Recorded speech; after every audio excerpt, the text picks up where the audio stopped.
Remember, the safe word is Foliage. foliage, right? So I'm excited, Derek. Man, I've been looking forward to this all week. Thanks, man. You're a person.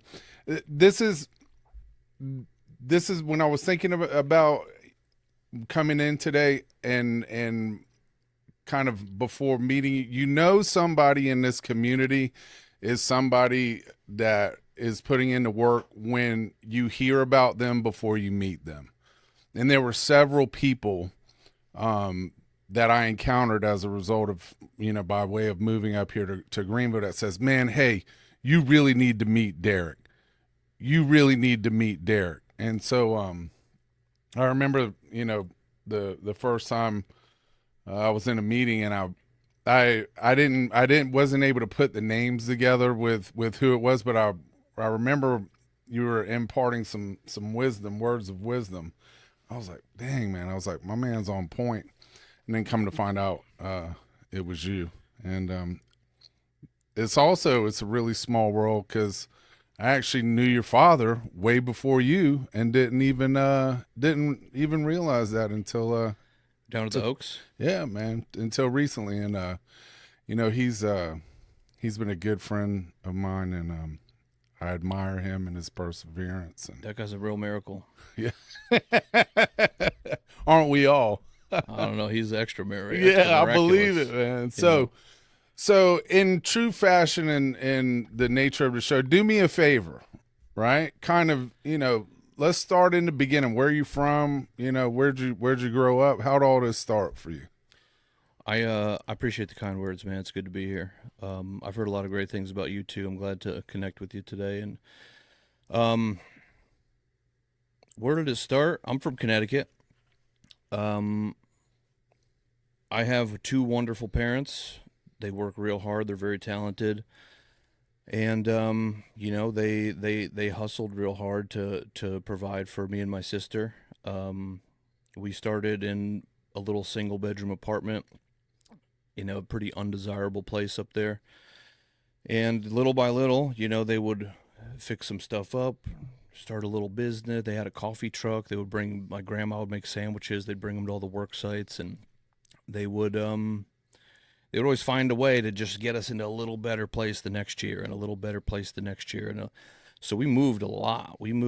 I counted it up one time. I'm 30, I'll be 36 on Tuesday. I think I've moved like 42 times in my life or something like that. Um, so I think that was formative in a way, having to always get up and move and make new friends and be a new thing. Um, but my dad started drinking a lot when I was, my parents both worked in restaurants ultimately.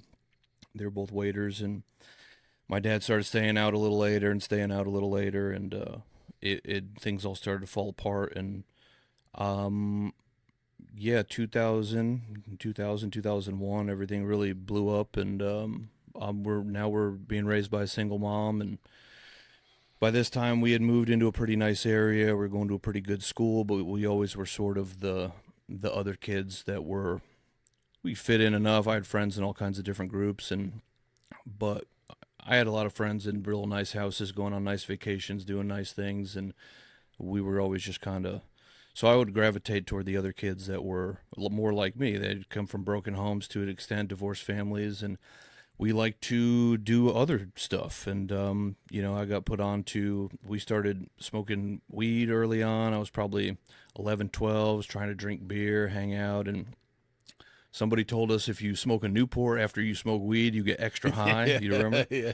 Started smoking Newports young, and that was all we'd sit in front of the gas station and just look for someone who looked cool, who we could ask to buy us a pack of cigarettes or a 40 ounce, and that was it. It was like the spiritual experience that Carl Jung talks about in the AA Big Book. Everything I thought I knew about the world was just thrown out to the side, and a whole new thing took over. I had a whole new program, a whole new design for living, and that was it. I wasn't thinking about the future or my career. What do I want to be when I grow up? College? None of that stuff was present in my focus, my priorities. It was like, where can I get $5? Where's the party at? How am I getting there? You know, and that's it. Partying with $5. They used to be able to do that. Yeah. I remember having $5 and putting like $1.80 in my gas tank and buying a blunt wrap and a couple loose cigarettes. Yeah. I don't know if you could. I don't know what loose cigarettes go for nowadays. It's Probably probably $1. it's probably a lot. Yeah. Lucy's. That's Yeah. funny. So those were the days. It was a lot of fun. We had a lot of fun. I remember drinking. First time I drank, I remember my friend who seemed to really, he was like feeling it, and all the girls were paying attention to him, and he was real funny and out there. And I was like, I felt left out because I'm trying to choke down this Budweiser, and it was disgusting, and I hated it. And I was like, I'm feeling it too, I was Yeah. trying to like fit in and be a part of, and I couldn't even do it. But the next time I wouldn't make that mistake. We started drinking heavier and going to liquor and mixing stuff, and if someone's parents had pills they brought, and really it was like free for all up there, like from real young. It was whatever anybody had. Is this going to make me feel different? Is this going to get me messed up? That's all we wanted. And so we chased that for a long time, and I was in and out of trouble. I got sent to military school in New York. I got kicked out of military school in New York. I got summer school, detention, in school suspension, fights, and nonsense, selling pot at school, selling cocaine at school, and I feel my mother, God bless her, man. We put her through hell for sure. She would come home from a date, and there's 150 kids at her house, people on the roof, something's on fire. We were just wild, but it was still fun. And at a certain point, I realized a lot of my friends were older. A lot of my friends were stuck in Connecticut, followed the same path I had been on. I didn't have a role model. I didn't really have anything to look up to. My dad at that time he had just kept falling further and further. It wasn't like I had other friends with divorced dads. Their dad had a place. They would go spend weekends with their dad. I didn't have any of that. My dad was gone. He was on a bicycle, trench coat, drunk, haunting the local vicinity. You know what I'm saying? When he showed up, it was like, oh, God. And it was a lot of that like humiliation and pain, and so I think I internalized a lot of it, suppressed a lot of it. I had a lot of problems like growing up, and I would act out in those ways. And drugs and alcohol always kind of worked. It made everything sort of click, and I was okay for a little bit. And I had something to chase. I had something to aim at. I had something to live for. And he moved to he met a girl, moved to New York City. I didn't really see him again for a long time, but I realized at this point, I'm like barely graduating high school. I took a SAT class. I was drunk. I think I showed out and sleep. I'd take a bunch of Adderall, drink, go take the SAT, and by some miracle, I did okay. I did okay enough to get into the #1 party school in America at that time was Arizona State University. Nice. And I had made that realization, I'm going to be stuck here in Connecticut forever. I got to get out of here. I don't know nothing about college. None of my parents went. None of my friends were going. And there was no application fee. I didn't have to write an essay. I could just click the button, and they said, hey, you're in. Come on out. So I flew out there, one-way ticket, and it was like night one, blackout, get thrown out of a place, come to, man, I can't wait to do that again, And I remember my little, I was from the place I was from. We started young. I was like well established. This was like a lifestyle already at this point. And I'm like 17, I think. And I had this little roommate named Greg, and he moved in. He was from Ohio or something. And I got to school a couple days early. I was sneaking into the fraternity houses, partying with everybody, pretending I'm in the fraternity, and coming up with a fake alias and all this stuff. And I come to in the bed, and this nice little guy from Ohio and his two little cute parents are in there to move him into college for his first day, and the whole room's trashed. I'm like naked in a sheet with like empty bottles and stuff. I'm like, oh yeah. And that was what it was like. And I realized pretty early, I thought the fraternity thing was pretty lame. It wasn't for me, and it was for like the preppy rich guys and all this stuff. But I realized early, it's like those guys knew what was going on. That was where if you wanted to really have fun, that was the path. And so I joined a fraternity at Arizona State. I got kicked out of a fraternity at Arizona State for being too rowdy, drinking too much. How do you even do that? So I was like, I was qualified for a long. My mom had been telling me I was an alcoholic from the time I was probably like 15 years old, and I had a bunch of uncles that were sober in AA, and they had tried to help my dad get into AA many, many years ago, and he always, whatever, losers, like, that's great for you, but you don't understand, I'm different. It was always the alcoholic theme song. You don't understand, I'm different. This situation's different. So I had to join another fraternity, obviously. Night one, blackout, come to in jail. I figure I was just got picked up for drinking underage. They said, you got a felony. You're going to county, you know. And this was in the time of Sheriff Joseph Arpaio. It was a big story at the time. Hot pink handcuffs, hot pink jumpsuit, hot pink slippers. And I'm locked up in there, and I don't really. They told me I had assaulted a police officer, and I had no recollection of anything, and I was just, you know, it was wild in there. But I think the hot pink stuff worked because people were pretty chill. We were playing handball and eating peanut butter, and just it was not bad. But I got out, and I was just like, it was all ego and macho. Like, look, I'm fresh out of jail, you know, and no recollection of like, no realization of, hey, maybe this is a problem. Maybe we're headed down a wrong path. Maybe the drugs and alcohol is an issue. It was like, psh, I'm good, you know. This is a problem for future Derek. I got sentenced to AA. I was on probation. Only things I couldn't do was drink and do drugs. So to me, I interpret that as I got to figure out a way to drink and do drugs, you know. I got to figure out. Yep. And I did that. It turns out it's not that difficult. And or is God looking out for me at a time when I didn't even believe in God or want anything to do with God? I ended up homeless out there. I couldn't leave the state. I was living in my friend's garage for a while, bounced around on couches, different apartment, wherever I could crash. And Did you get kicked out of college, or I kicked myself out of college. You resigned? Yeah, I attended. I wasn't a student, you know what I'm saying? I would show up. I was like, but very quickly, I just couldn't, you know. I would go to a couple classes. It was the same pattern for a long time. I could show up, I could do real good. If I could focus, I could really excel. But then very quickly, I'm like, I'm good. I'd rather do this over here. And I had my own priorities, and that was not succeeding and being a good student, being a good guy. I just wanted that feeling. That's all I ever cared about, was being cool and people thinking I'm cool and getting high and drinking and partying. And so that was just the life. I was just totally wrapped up in that. And I got kicked out of. I finally got off probation. I was able to go back to Connecticut. I get back there, and my mom's like, "You're not going back to Arizona. What are you, crazy? You cost me all this money. You got arrested. You got a 0.01 GPA."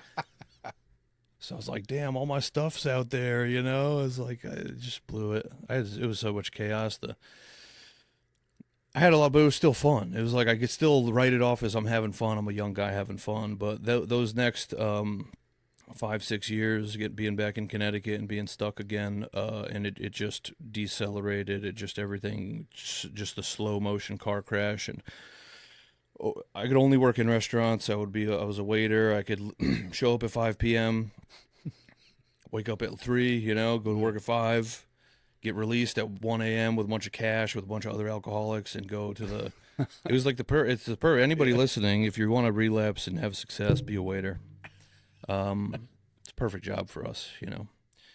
But it was this one point. It was 2015. I was the drugs had gotten heavier. The party was like, you know, I would go to a lot of music festivals and concerts and do a lot of drugs in there. It was like being on another planet at a music festival. And ultimately, I ended up bringing that back to my apartment. My apartment was a music festival, just for a year, you know, and my whole life disintegrated.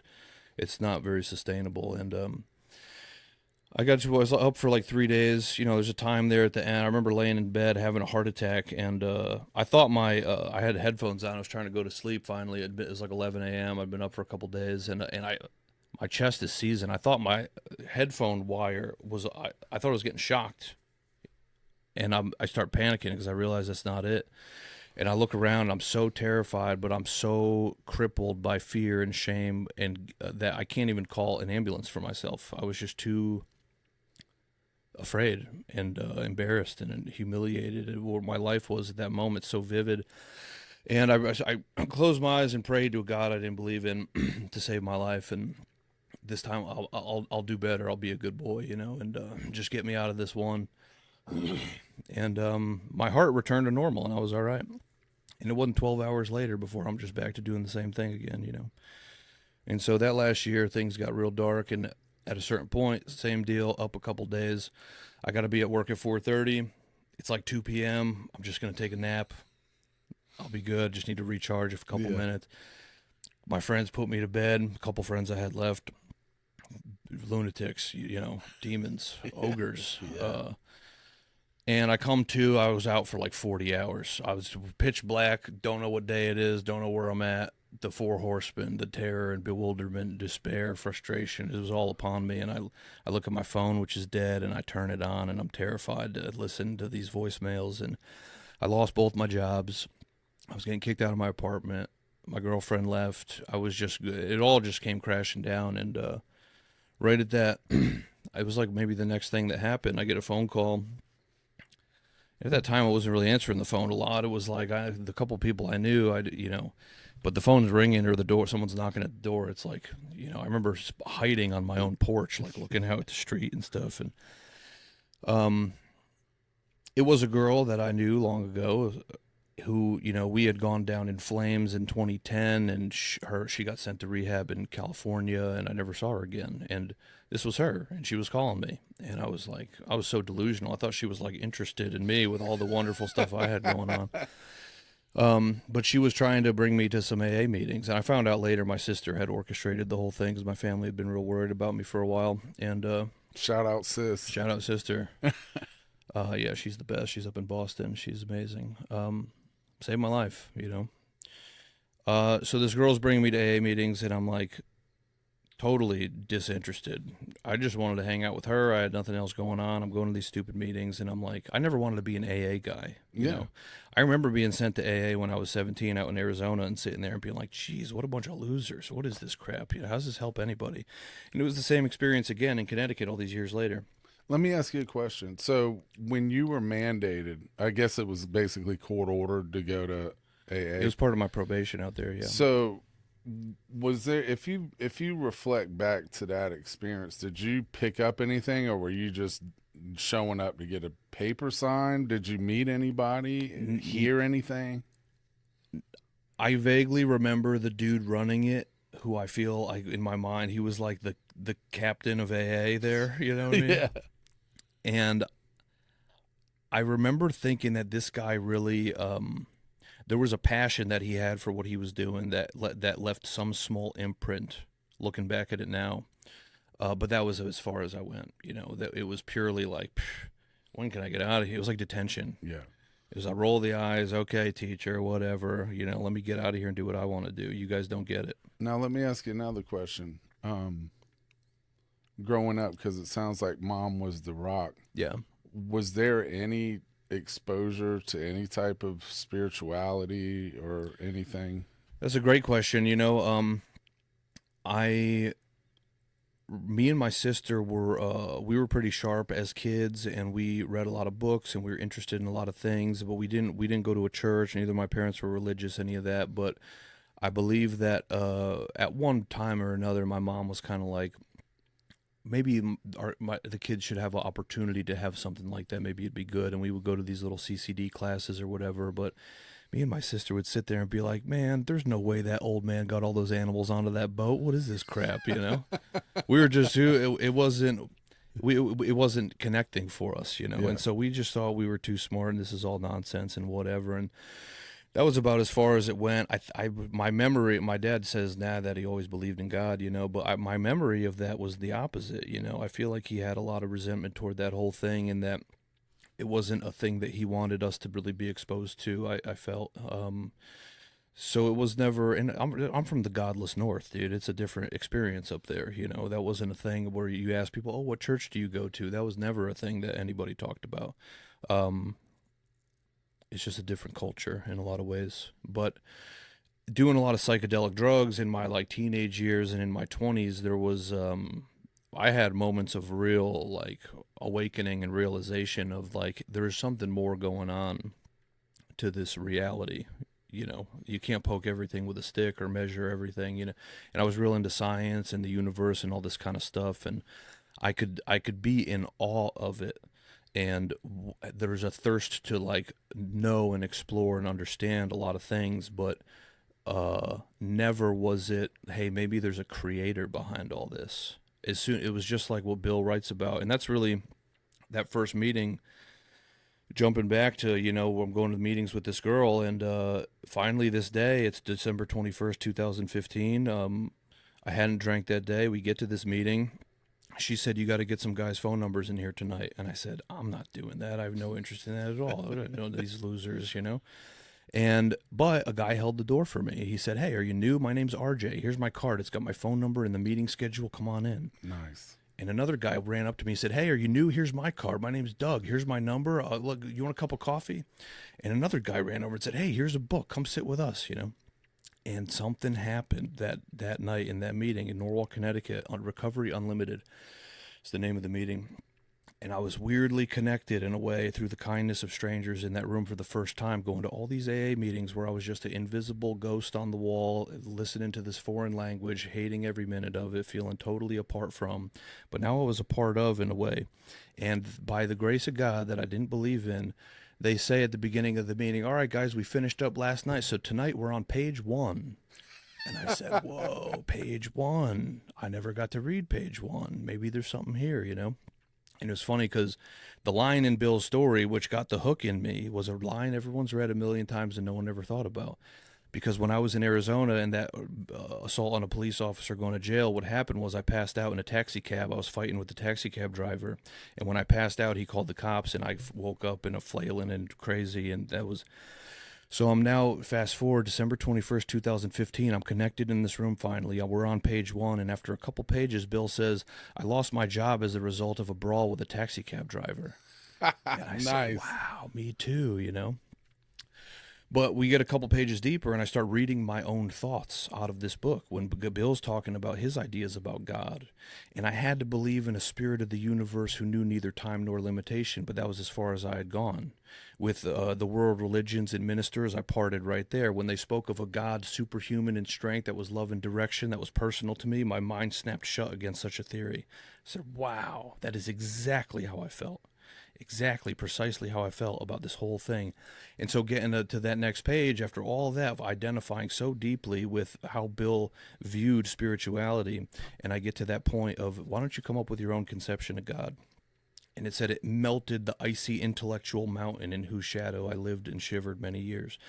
Scales of pride and prejudice fell from my eyes. I stood in the sunlight at last. That literally was my experience sitting in that meeting that day, and I've been sober since then. And so it really started out that simple, despite having no religious upbringing and being really like a pretty vehement atheist when I was younger. A real like scientism was my religion, you know. To be able to break through and open the mind just enough to say, okay, maybe there's something, was where it started.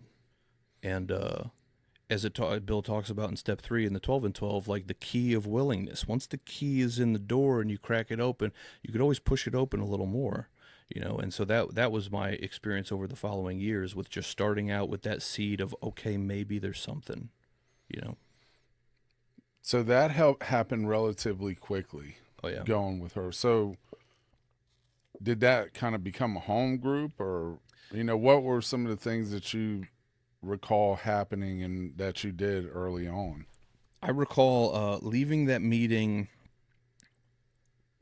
with a feeling like maybe I was like these people and maybe I could do this, you know. Maybe there's more to that book. Maybe there's more to this stupid AA thing than I thought. And I remember the next morning waking up, not coming to. This is my second day 2 sober, I guess, you know. And I remember looking around my apartment that I was getting kicked out of, and there's just dirty clothes everywhere and broken stuff and just trash overflow. And I'm like looking at my life, you know, and almost not panicking, but I'm like just overwhelmed with like, how can I, what do I even do? Where do I even start, you know? And I look over and I have this stack of these blue cards on my end table from that meeting of all these dudes' numbers from the night before. And I grabbed a number and I called it. And it was a dude named Ben. And I called him and I said, hey, I don't know what I'm doing. I don't know what to do. I met you at the meeting last night. I have no idea what's going on. And I don't even know why I'm calling you. And he said, great, there's a meeting tonight at 7 at the same place. I'll see you there. Click. And something about that gave me just enough purpose for that one day to just, I had a goal. All I had to do was make it to the meeting sober that night. And so I did that. And thank God this place at Recovery Unlimited, they have meetings 7 nights a week. It's a different format every night. There's an NA meeting one night, which I was most excited for the NA meeting because at that time I still thought drugs was my problem. What drugs were you using?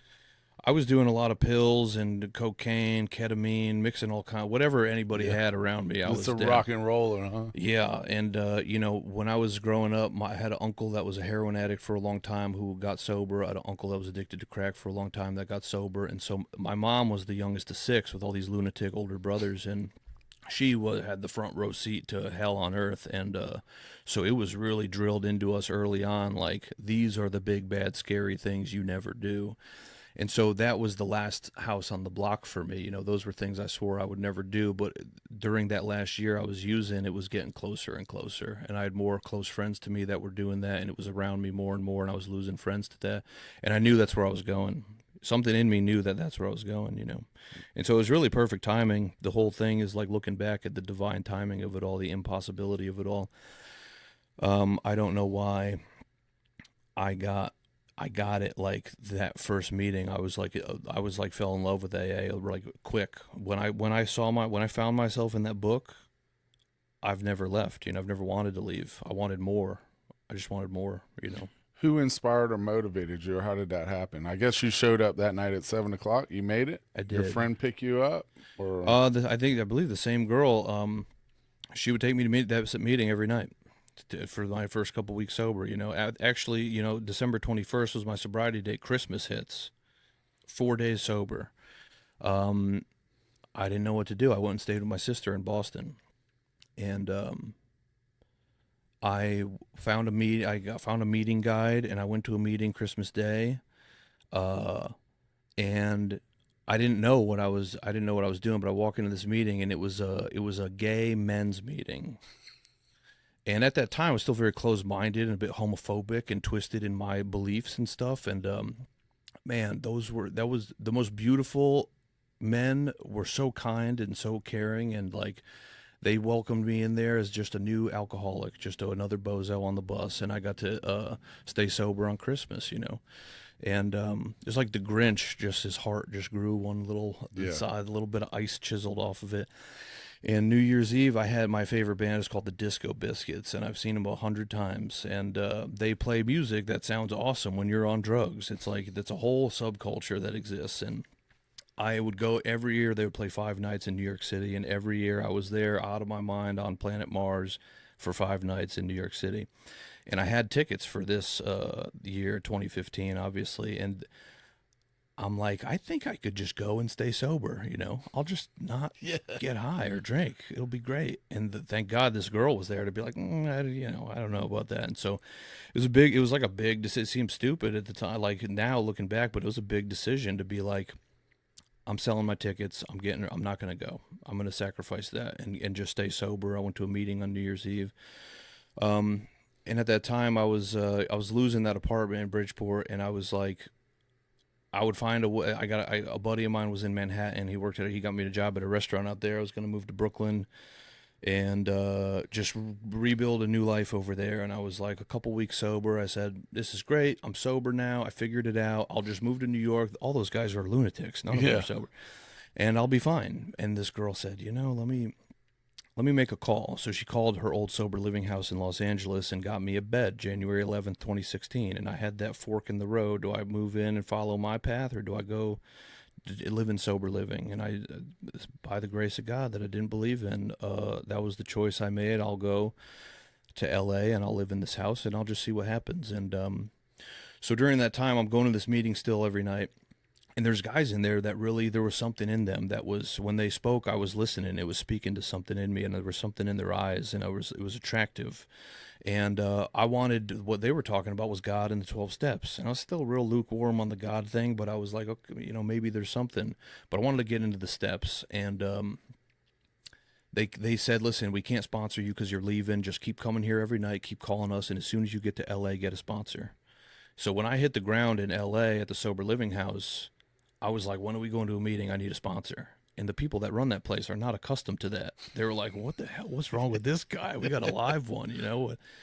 So, yeah, that started the next kind of phase, early sobriety out in California. So you get out to LA, you get into the sober living house. I'm sure there's a tremendous contrast of lifestyle, and you were accustomed, you know, to these guys and the way that they kind of presented and laid things out for you. What was your experience? Do you remember your first meeting in LA, and what was that experience like? It's crazy, man. My birthday is July 21st. I'll be 36 on Tuesday. Happy birthday. Thank you. I said that once earlier, and you didn't say happy birthday. I'll let that slide, but I appreciate that. You did pick. I was gonna say that. That's all. I'm here for an early birthday present. Oh, okay. July 21st. Okay, and so I knew that from when I was a kid that Robin Williams, it's his birthday too. I loved Robin Williams. He was my favorite guy from when I was a little kid growing up. I felt like a bond with Robin Williams because we had the same birthday. And I was just a huge fan, and it was the only celebrity death, really, besides probably Norm Macdonald, that I was, like, really impacted. Like, I remember where I was when I heard that, and I was sad, and I thought, like... And so I get to my first meeting in L.A. It's a Wednesday night at the Women's Center in Pacific Palisades, and there's, like, 250 people in that meeting, which was way different than what I was going to in Connecticut. So already my view of AA is like, whoa, this is everywhere, and it's all different shapes and sizes, and it's not exactly what I thought. But I sit through this meeting, and the whole time I'm nervous because I'm like, I need a sponsor, and I don't even know how to do that or what that looks like. And it gets to the end of the meeting, and I remember the guy up there in the suit running the meeting. He's about to say, looking back at it, if anybody's willing to be a sponsor, raise your hand, as they do. And he goes, if anybody, and he stops, and he says, you know, in all the years we've done this meeting, we've never done this before. My first time. But if you don't have a sponsor, raise your hand.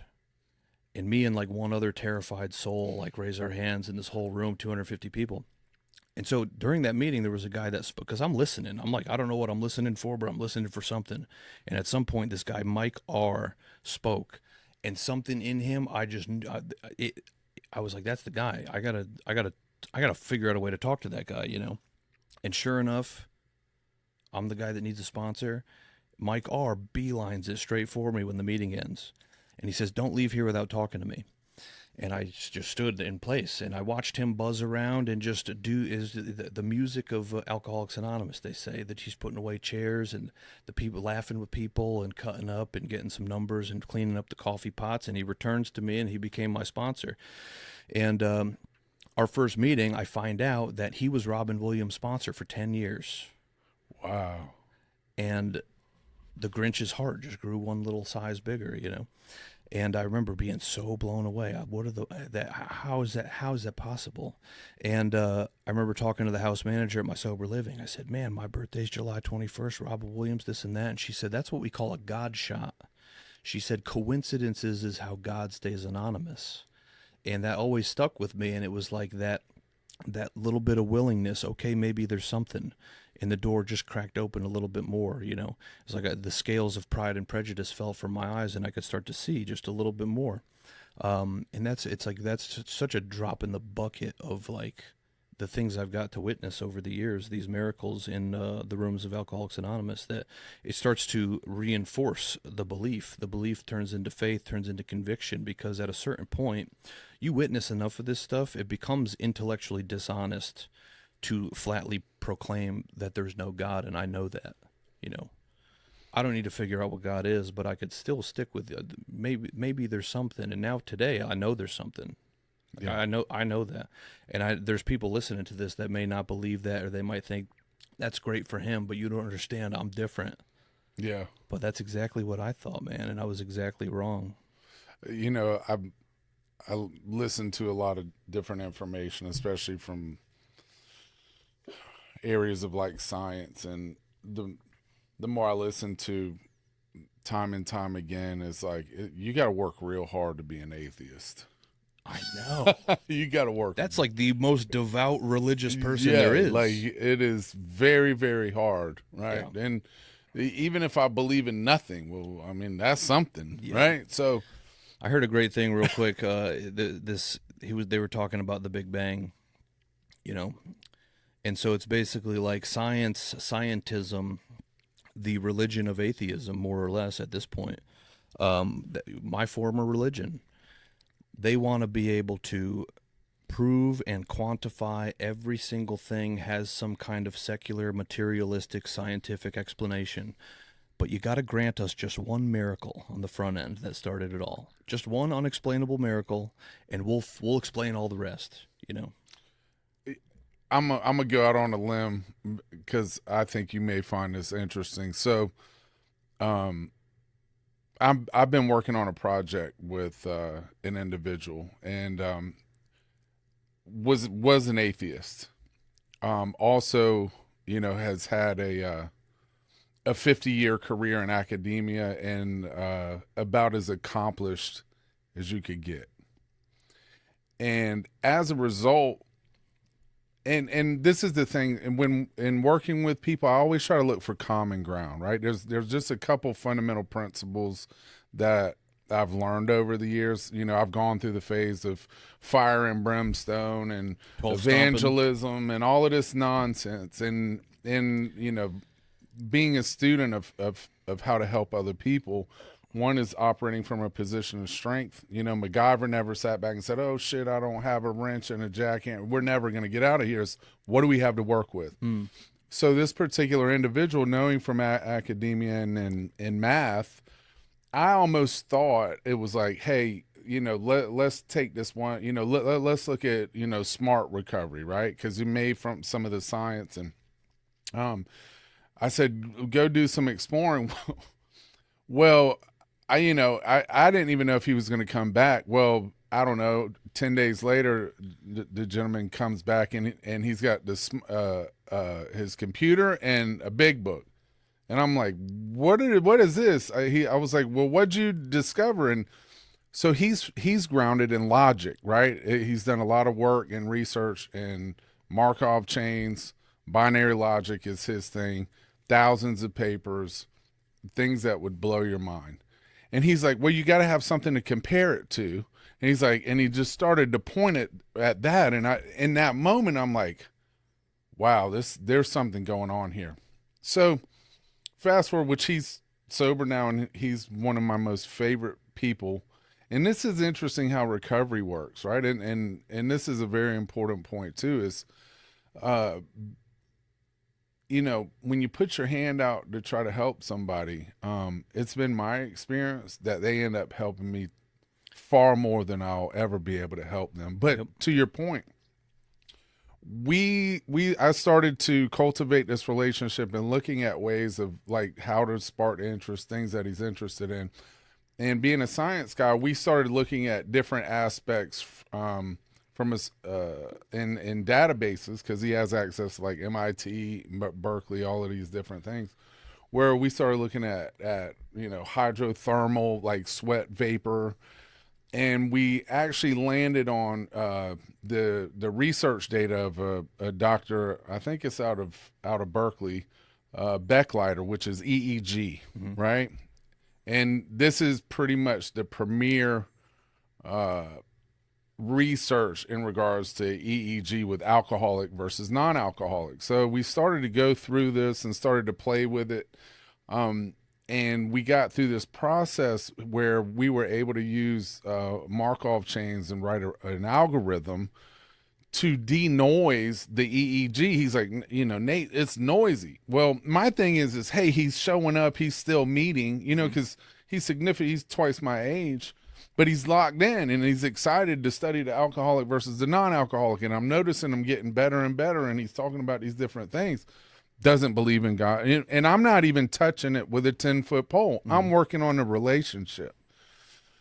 So, and we would always have these conversations. First, the topic was AI. Well, in my own area of interest, quantum mechanics, quantum physics has been something that's been on my radar for quite some time. And I'm very interested in quantum entanglements, right? The connectivity of the universe. And it came out of theory from Stephen Hawking, who was a self-proclaimed atheist, but at the end, near the end of his life, said, the more we discover about the universe, the more we have to accept that there has to be something else because it's all too precise. Fast forward where we are today, we've developed an algorithm that's called quantum Fourier transfers and quantum Fourier transfer phases, where we took this algorithm that has been designed using qubits and quantum physics to lay over this block of research of the alcoholic versus non-alcoholic. And it is indisputable. Like, you could tell nuances on an EEG reading, but when you use quantum math to lay over that research, the differences in the graphs of the brain waves that are, there's 68 nodes that play out to 256. The differences are miles apart. And so trying to discover, like, what is the information, whether it's anxiety or depression or what's going on, all of that's irrelevant.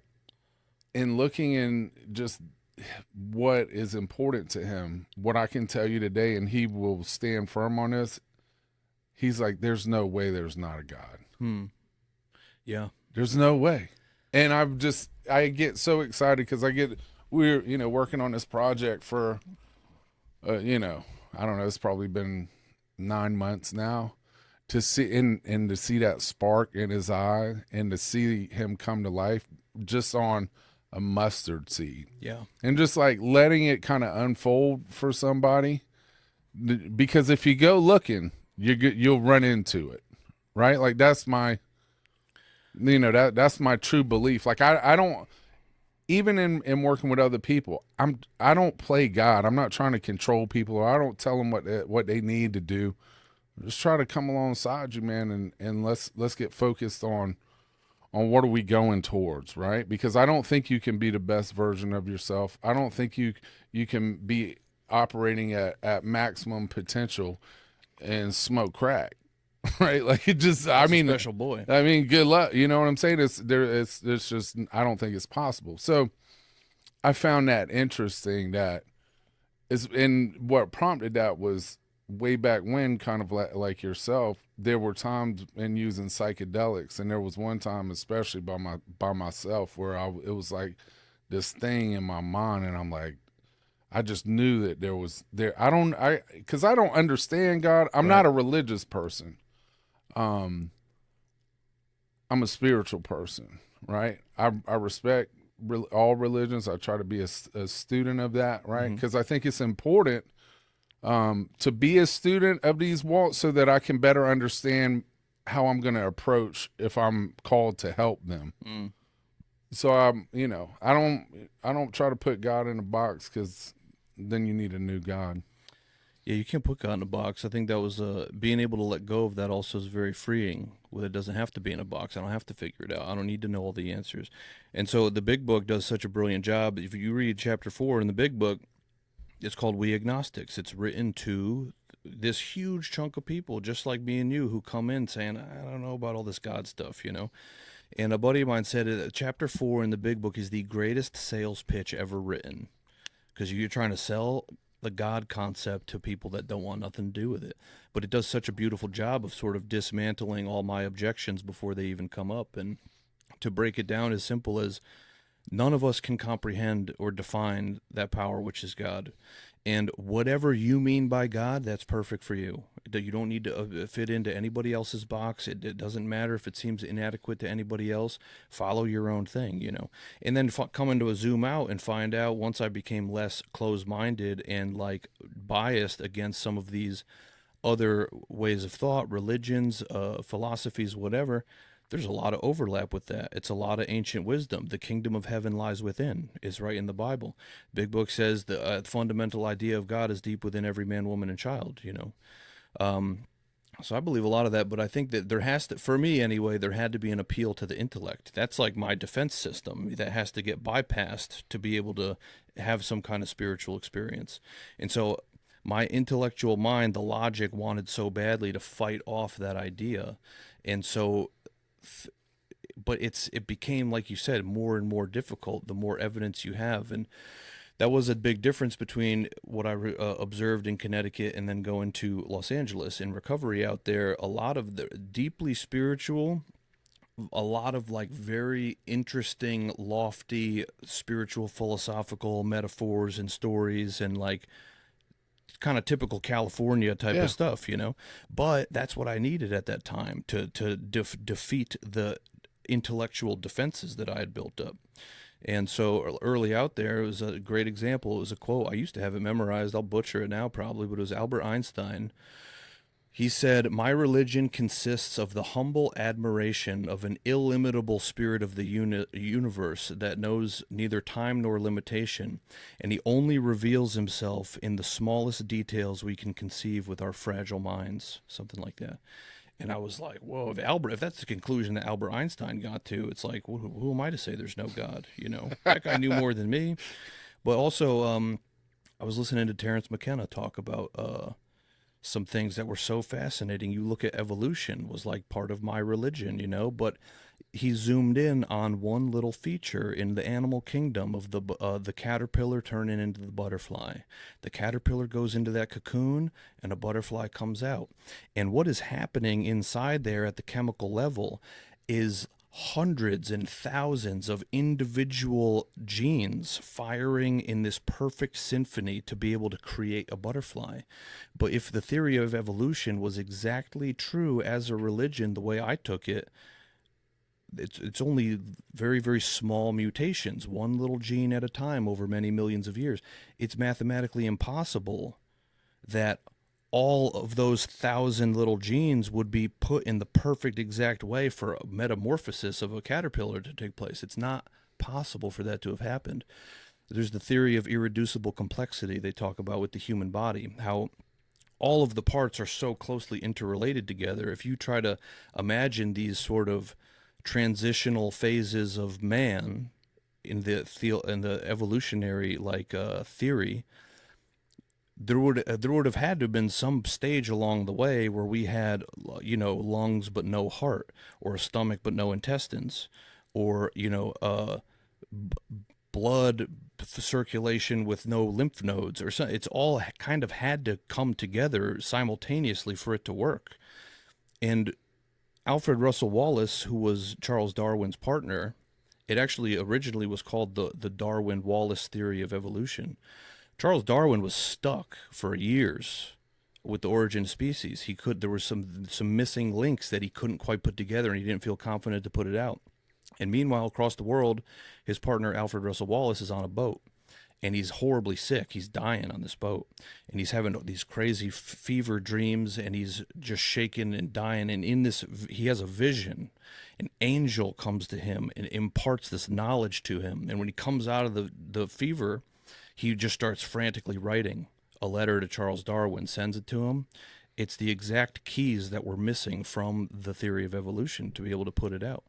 Rene Descartes, same thing, was a soldier, I think, in World War I, and he's known as the father of modern Western philosophy. You know, I think, therefore I am. You know, he got that from a vision. He was sick in a battle, or he was injured or something, and you can look into all this. He was out. An angel came to him in a vision and imparted him with this thing, and it became the seed of all of philosophical thought in the West for the next couple centuries. You know, there's just too much. Does that mean I believe in angels and all this kind of stuff? I don't know, but I do know that there's more going on than I could poke with a stick. You know what I'm saying? Yeah. Yeah. It seems that all of these intellectuals, or like Tesla, and you were talking about Descartes, it seems like they received something, Yeah, right? Every single one of it seems like something outside of themselves yeah. It's like, came where do ideas come to from? them to do that. So it's interesting. So you get out to California, you kind of, and it's interesting because having traveled around, and this is the one thing with the people that I work with, if they go to travel, I always say, even if somebody's in NA or whatever their pathway, whether it's smart or whatever, the one thing that is that there is a recovery community about anywhere you go. Oh yeah. So, but they're different. And so, having had some experience with recovery in out on the West Coast, what was your relationship like? Because the celebrity sponsors. Because I've also seen some people people like, oh yeah, he's my sponsor. It'll be a circuit speaker sponsor, and it's like, well, how's that gonna? You know what I mean? It's like, this guy's traveling around speaking 300 days out the year. He's got 500 sponsors. Like, are you really getting the attention and the things that you need? So I'm interested to hear, what was your experience like with your sponsor that you met at that meeting? That first sponsor was he was a wonderful guy, and it was I think he really was there for that God shot that I needed to kind of really plant some seeds for me. And we did some step work and whatever, and but it got to a point where he was so busy all the time, and I was like fired up I had my fourth step, I wanted to get it done. And there was a guy at my home group. My home group was 7 days a week at a restaurant out in Venice. A buddy of mine owned. That place changed my life forever. Men's meeting at noon, 7 days a week. I was there every single day for that time that I lived out there. And there was a guy there, man, that every time he spoke, there was just something speaking to me. And one day I went up to, and he was sober 10 years. He was a plastic surgeon in Malibu. This guy was busy. He had a big, beautiful life that he built in sobriety. And but I talked to him after the meeting one day, and I said, man, he said, how's it going? I said, I got my fourth step. My sponsor's too busy. I just want to do my fifth step. He said, why don't you come with me to my house right now and we'll get it done? Nice. And he called and cleared his schedule for that day and took me over there, and we did my fifth step. And so he became my sponsor. That's when I talk about my first sponsor. That's the guy I'm referring to, Dr. Alex out there. And he's an amazing man. But that really worked. We got together every week. We read the book. We went through the steps, and I started sponsoring other guys. Like, we got through the work and jumped right into helping others. They told me early on, if you got 25 cents worth of recovery, you got to give away a nickel. So that was always kind of stressed early out there. But it's still, looking at California, like a lot of it was the spiritual, appealing to the intellect, a lot of that stuff that I really needed early on. Also, there were Oscar-winning A-list actors and famous dudes like in my home group that I was the guys that I know, and you would see a lot of these people out there. And so it put, in a way, like, to my ego early on, it put AA up as like, it made it this really cool, attractive thing where I was like, man, this is what some of these guys are doing. There's obviously something really cool going on in AA. And I needed that at the time, you know what I'm saying, for where I was at. But after I was out there about a year and a half, and I started hearing this kind of underlying message keep popping up about family. A lot of my friends were older dudes in recovery, and a lot of them were saying this one week, it was like over and over and over again, God, I wish I could have spent more time with my family while they were still here. And I wish my family could have seen me sober, And I started really thinking on that and praying on that and talking to guys about it. And I decided to move to Palm Coast, Florida, because my two uncles were there. My mom was there. My grandpa was there. And I was just out there kind of, I was in a band. I was like working in a cool restaurant. I was going to lots of meetings. I had an awesome, like Genesis out there in recovery. But let me ask you a question about this. What was the timeline when you locked in with that gentleman to say, hey, I need to do this fifth step? What was that experience from the 5th to 12? Because I think it's important. Listen, and all this is my opinion. Just take your time. I don't have time. I got a disease that wants to kill me, I believe, right? Like, just take your time and do this a month. I've got a real problem with this brain of mine, right? And the one thing that I don't have time. Did this guy like, okay, you do that, now come back and see me next month? Or what is your insight with kind of how that tracked from 5 to 12? Could you share that? Of Share on that? course, yeah. We just read the big book together. You know, we did what it said in the book to do when it said it. We would get together before the meeting once a week and read for about an hour. And when it said to pray, we prayed. When it said to write stuff, we wrote stuff. And we just, it's like that's the thing that's so bizarre now looking back at it. This first time going through the steps, that obviously worked and did something.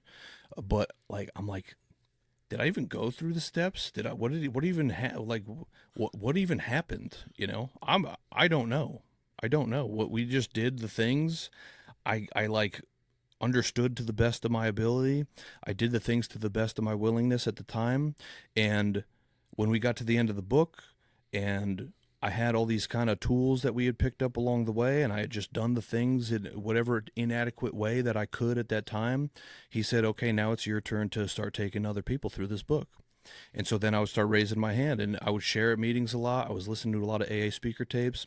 I was studying the maybe I even got more out of my own pursuit of understanding than I did through going through it with my sponsor at that time, because like during and after all of that, going through it with a sponsor technically, I did my steps with a sponsor technically, but I was listening to Joe and Charlie tapes every day. I was studying. I read New Pair of Glasses by Chuck Chamberlain before I read the big book. That book had a huge impact on me early on. I was like hungry for Yeah. AA stuff. I wanted to understand the steps. I wanted to grow closer to this higher power that I was trying to figure out, you know? And I wanted to be useful. I wanted to be able to help people. Like I saw these guys. I had a lot of good role models in AA that I wanted to be able to carry a message like them, and I wanted to be able to help people like them. And so I was just kind of doing a lot of that side quests, you know, with the speaker tapes and studying and going to workshops and going to men's retreats and I was like really just in the game. Has your process, like looking back from when you first started to help guys, looking back at Oh that? God, dude. My first sponsee ever was I was 20. Is he alive? I'm just If kidding. you're out there, Vic, I hope you're doing well, dude.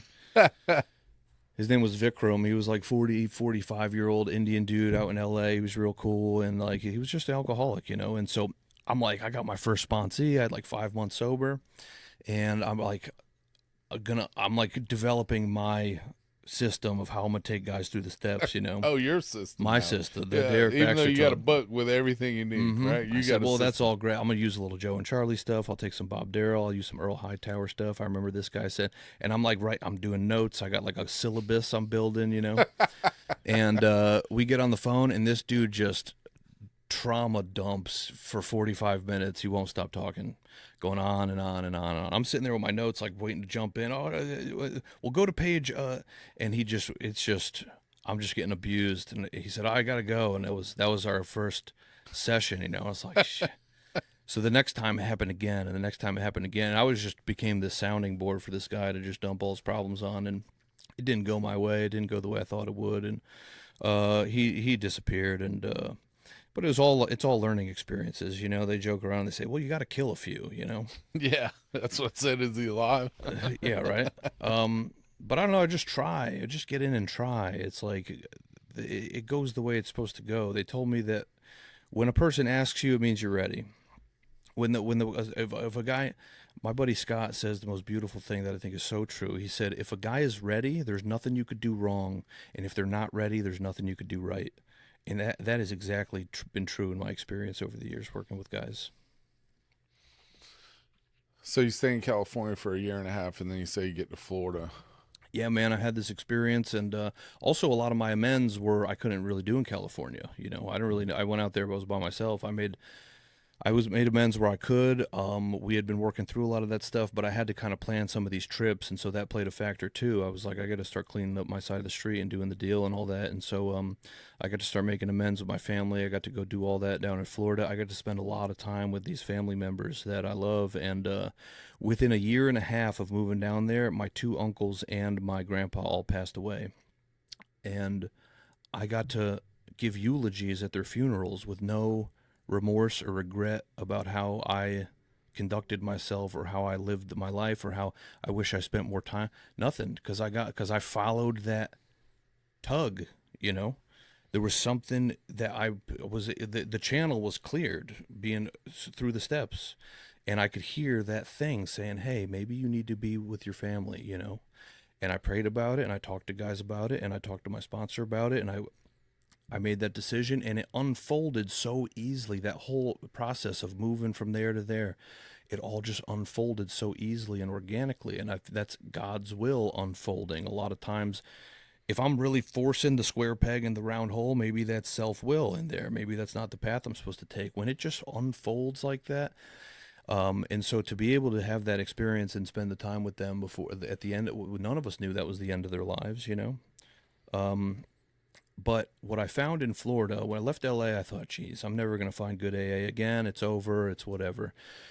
And I was exactly wrong. I found just by some random series of impossible coincidences and just saying yes to stupid AA stuff I didn't want to do, I got in with these guys down there, man, and it unlocked this whole new thing in AA because these groups in Florida where I was at, everything moved a lot slower. The sky breathed a little slower. Everything was a little bigger and more open. It was a totally different lifestyle.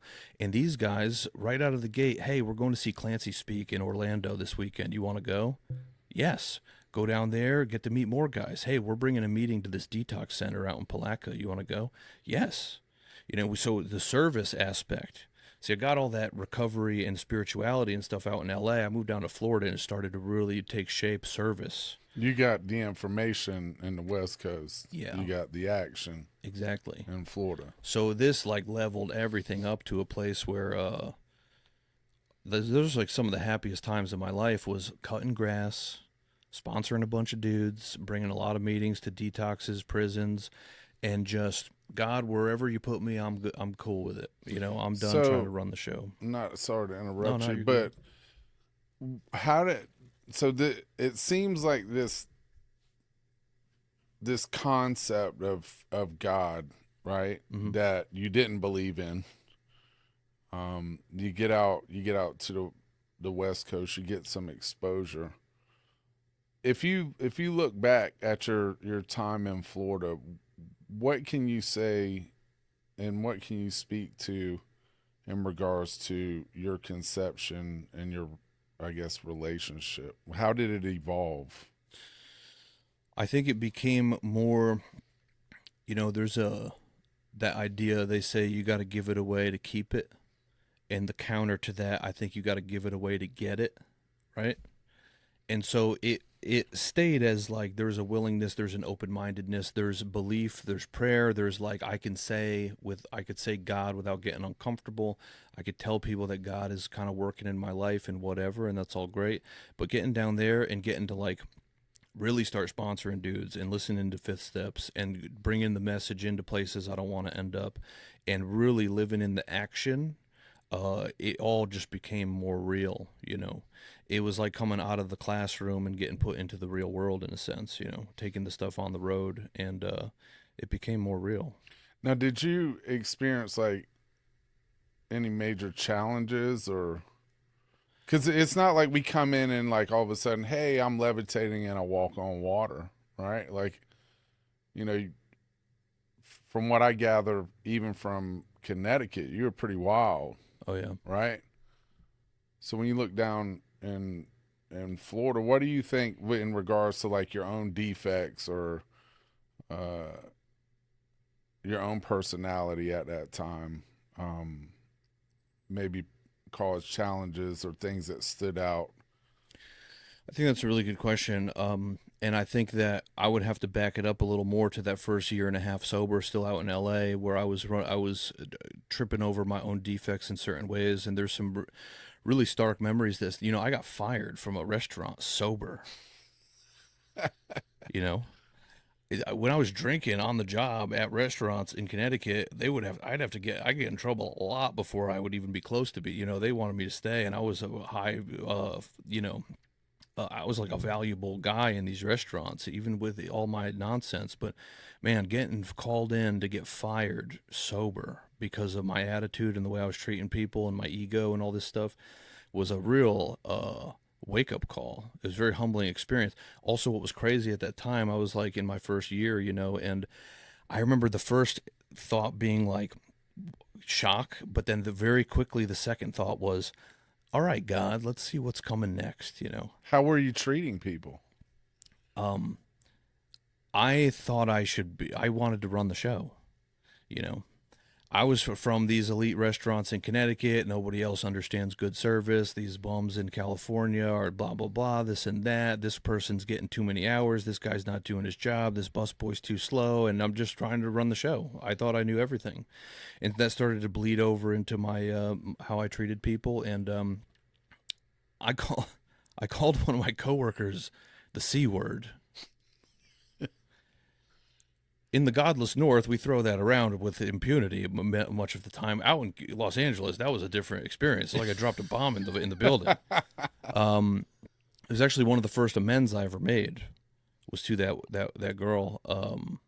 And I remember like feeling a physical. It's so crazy. A lot of this, you know, this stuff in recovery. It's like it makes no sense that I would feel physically altered by this non-physical sort of interaction, you know, by making amends and literally feeling like overcome with love and like a lightness, like a weight coming on. You know what I'm saying?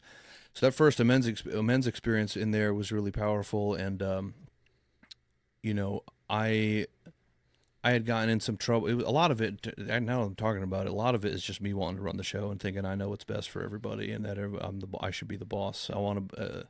And it's a step 3 issue. It comes back to I still want to be God. You know, Well, actually, the second half of 1, the unmanageability. You actually want to be the manager. I want to come back in and manage. It's always a step 1. At least that's my, you know, from that perspective. And it's interesting because you're writing a syllabus that's centered around a program that's supposed to teach you about ego deflation. Yeah. How about that? And I get it. Like I get it. Paradoxes, You know, man. you get in there. Just because you read a couple books and memorized some words, you know what I'm saying? We think we're doing something, and man, like I look back at that stuff, right? Of just like what an idiot, you know? Because I'm not a one and done guy. I've taken some hard knocks over the years to learn. Yeah, it's very important that relationship, right? And that personality change. Yeah, I think it's essential to trip over defects and to be defected early on and have experiences with those things. It's like, you know, getting beat down by drugs and alcohol was very obvious. I need help. God, whatever it is, I'll do anything if you take this away, you know. That's simple. It's a lot more difficult to get beat down to that point with, you know, trying to run the show, being dishonest, being, you know, anger, fear, lust, greed, all these other kind of things, living in character defects and selfishness. It's like it's a much slower decline. It's a lot more. So I think the more pain and consequence I could experience through my character defects is only going to help me to improve, like the willingness to give those to God and to grow past those things. I need those experiences, you know. It says we can't be rendered white as snow just by wishing. It's like I need consequences. So I think it's all like by design, really, to be flawed and to even still trying my best and talking the good talk and trying to help everybody and then going and still being a defective person. It's like I'm still that way in ways, you know. I'm not perfect. Yeah. And nor should I be, I don't think. So you're rocking and rolling in Florida. That's really cool, man. I'll tell you an interesting story. I think you'll appreciate this. So you know, I came out of here in South Carolina. We and this is 20 years ago is when it started, but we developed it started in a little house. A lot of your 12-step recovery communities in South Carolina, whether it's the Bridge Center, Oaks Recovery, Charleston Recovery, the Potter House, all of these things came out of a little house in Florence, South Carolina. And you know, like even the organization that I work for is known as a peer-run organization.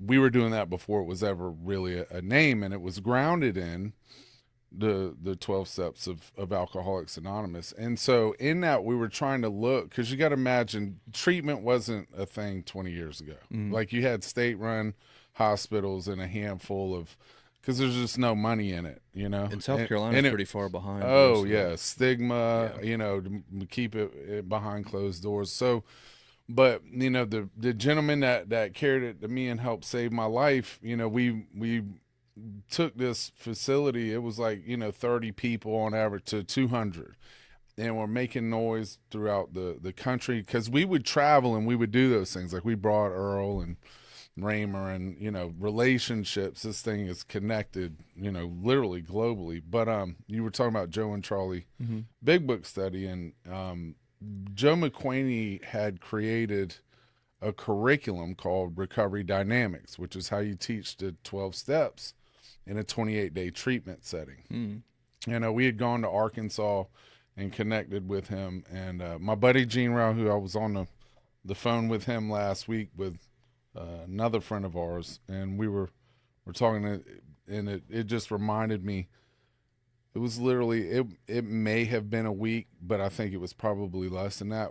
We were on the phone with Joe McQuaney as we finished up this curriculum, and he was like, "You boys gonna carry the message."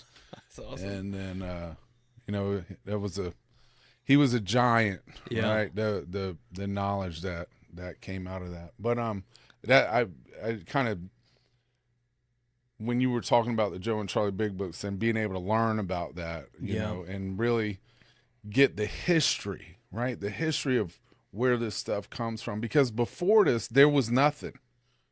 There was nothing, right? Even a lot of this stuff, when we talk about multiple pathways and all of that, if it were not for the foundation and groundwork that came out of Alcoholics Anonymous, a lot of this stuff, right, to be able to come and look at these other different verticals, without this, there is none of that, right? So hearing, you know, hey, let's go see Clancy, right, who's another giant, right, who laid the foundation, and like the Mark Houstons. How long did you spend in Florida? I was out there. This is wild, man. It's all, looking back, it's like I could see all these. The hindsight is 2020, you know, and whatever. But seeing just God's fingerprints, this God I want nothing to do with, somehow I can't get away from him. You know, this fingerprints all over everything. And I was I'm in Florida. I'm sponsoring guys doing all the service work. You know, I'm in a band. Where do you play instruments? Or something? Yeah. I play bass and I play guitar, but we're in a really cool band down there. And we got to tour and play all over Florida sober, and it was like, man, it was electric. It was such great memories there. And that actually happened when I was, you know, because I wanted to be a musician forever. And I remembered in step 3 early on being like, all right, God, I'm giving up my whole will and life to you. And in the back of my mind, I'm saying, but I'm going to play music no matter what. You know, I held on to that till the bitter end. And I got to Florida. I built a studio in my grandpa's house. And I said, I'm gonna produce an album. I'm gonna be a musician. That's what I'm doing. And like, I couldn't force it. I just couldn't force it. And it got to a point where I remember really surrendering and being like, you know what? Whatever you want me to do, I'm in, for real.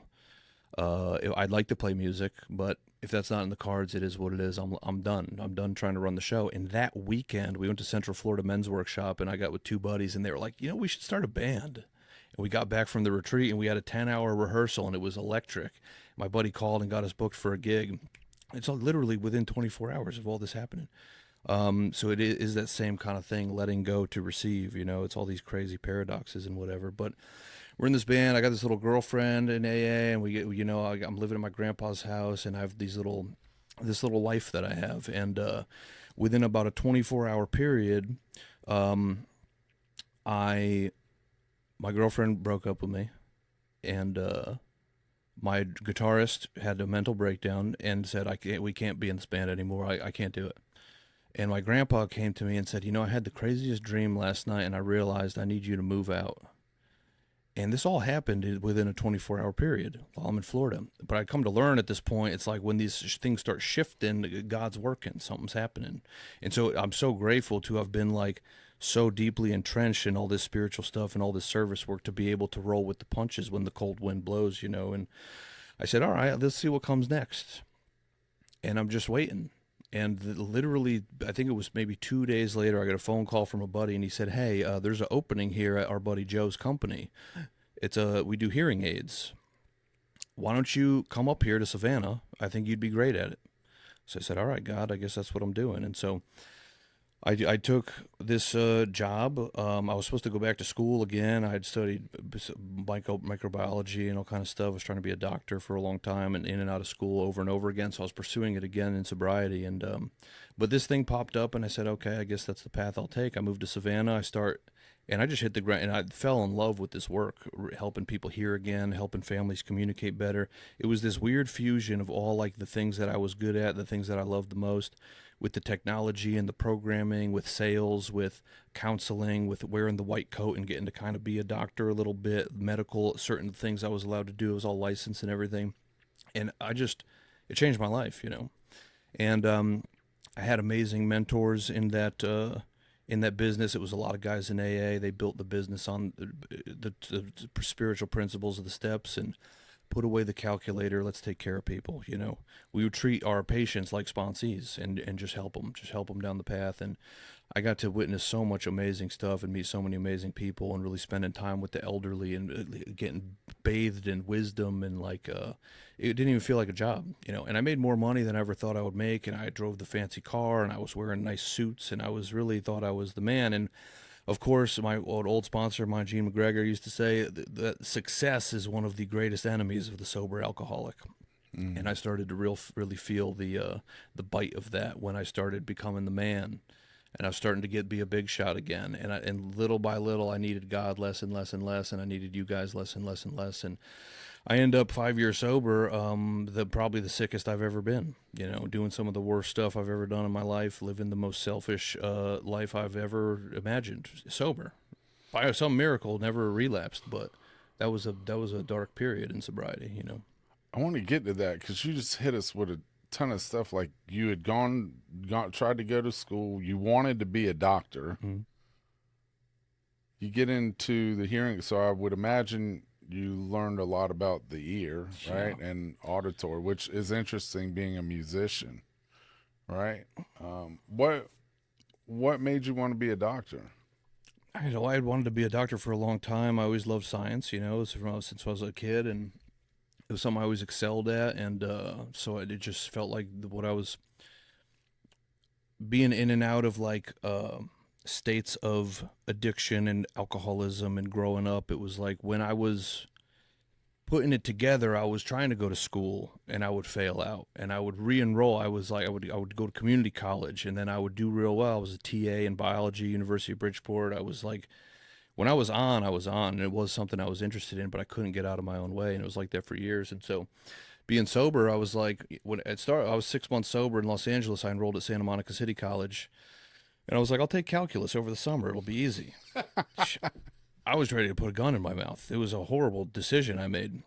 Just trying to balance AA, work, school, just that little amount. I could not do it. So now, a year and a half sober, I go to Daytona State College. It took me 10 years to get my associate's degree. 10 years to get a 2-year degree. My dog. 5th college, okay? Yeah. So I'm enrolled to go to my 6th college, UCF, to keep pursuing that.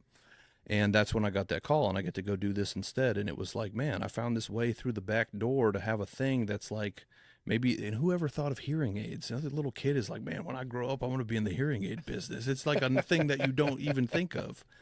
But you want to talk about God's fingerprints, you're right, man. Learning about how the ears, how sound waves, these vibrating particles interact with the eardrum to bring messages to the brain instantaneously, 360-degree sound. It is so mind-blowing. You could zoom in on any part of the human body, though, and see God's fingerprints, man, at this point. Yeah, 99% of which the information you use to formulate an opinion or thought is based off of invisible things. Yeah, that's a great point. Like how you hear, how you see, what you feel. Like, Yeah. That's why I say I can find God in the quantum. I get tripped up, too, by faith because I talk about having faith in God as like this thing I can't see, but I'll rip open a bag of Skittles and just start dumping it in my mouth, hoping it's Skittles in there. You know what I'm saying? Yeah, that's what, and in that, whenever I talk about faith, it's like, man, let me tell you something. Whatever is in that bag, I got faith it's supposed to do what it's going to do. And sometimes, guess what? It ain't what it's supposed to be, right? Yeah. Faith lets me down. But, in this thing, I mean, It works every time, man. It works every time. So you talked about you got sicker than you ever got sick, right? But you're doing better on paper, it Oh seems. You're yeah. making money, right? Hmm. Um, I probably, I'm interested to hear um, your insight as well as like your experience when it comes to relationships. I see you have a ring on your finger and we're walking down this, but I'm sure you probably had some pretty hard knocks Oh on yeah. that aspect. So, Nothing but. yeah, so you're sicker than ever. Kind of walk me through what do you think led to that and talk about that because I think it's so important. Just because you don't drink or use drugs, so what, right? You Yeah. think I have a drinking and drug problem? No, I got a me problem, Exactly. right? And you take that away, and this is what I'm left with. I've Hmm. got a lot of bad behaviors. I got a horrific outlook. My approach is criminal, Hmm. right? And I'm the son, right? Yeah. Everything revolves around me, and it's like all ass backwards. Yeah. And I've had that experience, right? And I've had to take a lot of hard knocks and really slow things down and learn like discipline. You'll hear me say, I don't say a whole bunch of things a few times. I say a few things a whole bunch of times because there are just certain things. It's really not that complicated. It's the power of discipline. So now that I'm done ranting, I'm very interested to hear because the 5 years and the 10 years, oftentimes that's where you'll see a lot of return to use or you'll see suicide, Hmm. right? So speak to what you meant by being sicker than you've ever been. It's the resurrective power of the alcoholic ego, you know. The resurrective power of the alcoholic ego when that I think I'm cured. I think I got it. I think I'm Mr. AA. I know the book. I could say all the right things to make everybody think I'm doing good. I could tell you what your problem is and how to fix it. And it's like returning back to some of that, like we talked about being early sobriety, trying my best, but still got my defects I'm dealing with, and then kind of being healed of a lot of that stuff and really living right and getting to experience the fruits of that. But then I could always return back to that with or without a drink, you know. Um, and during that time, it really just became all about money and chasing girls and just self. And interestingly, I think it's interesting anyway.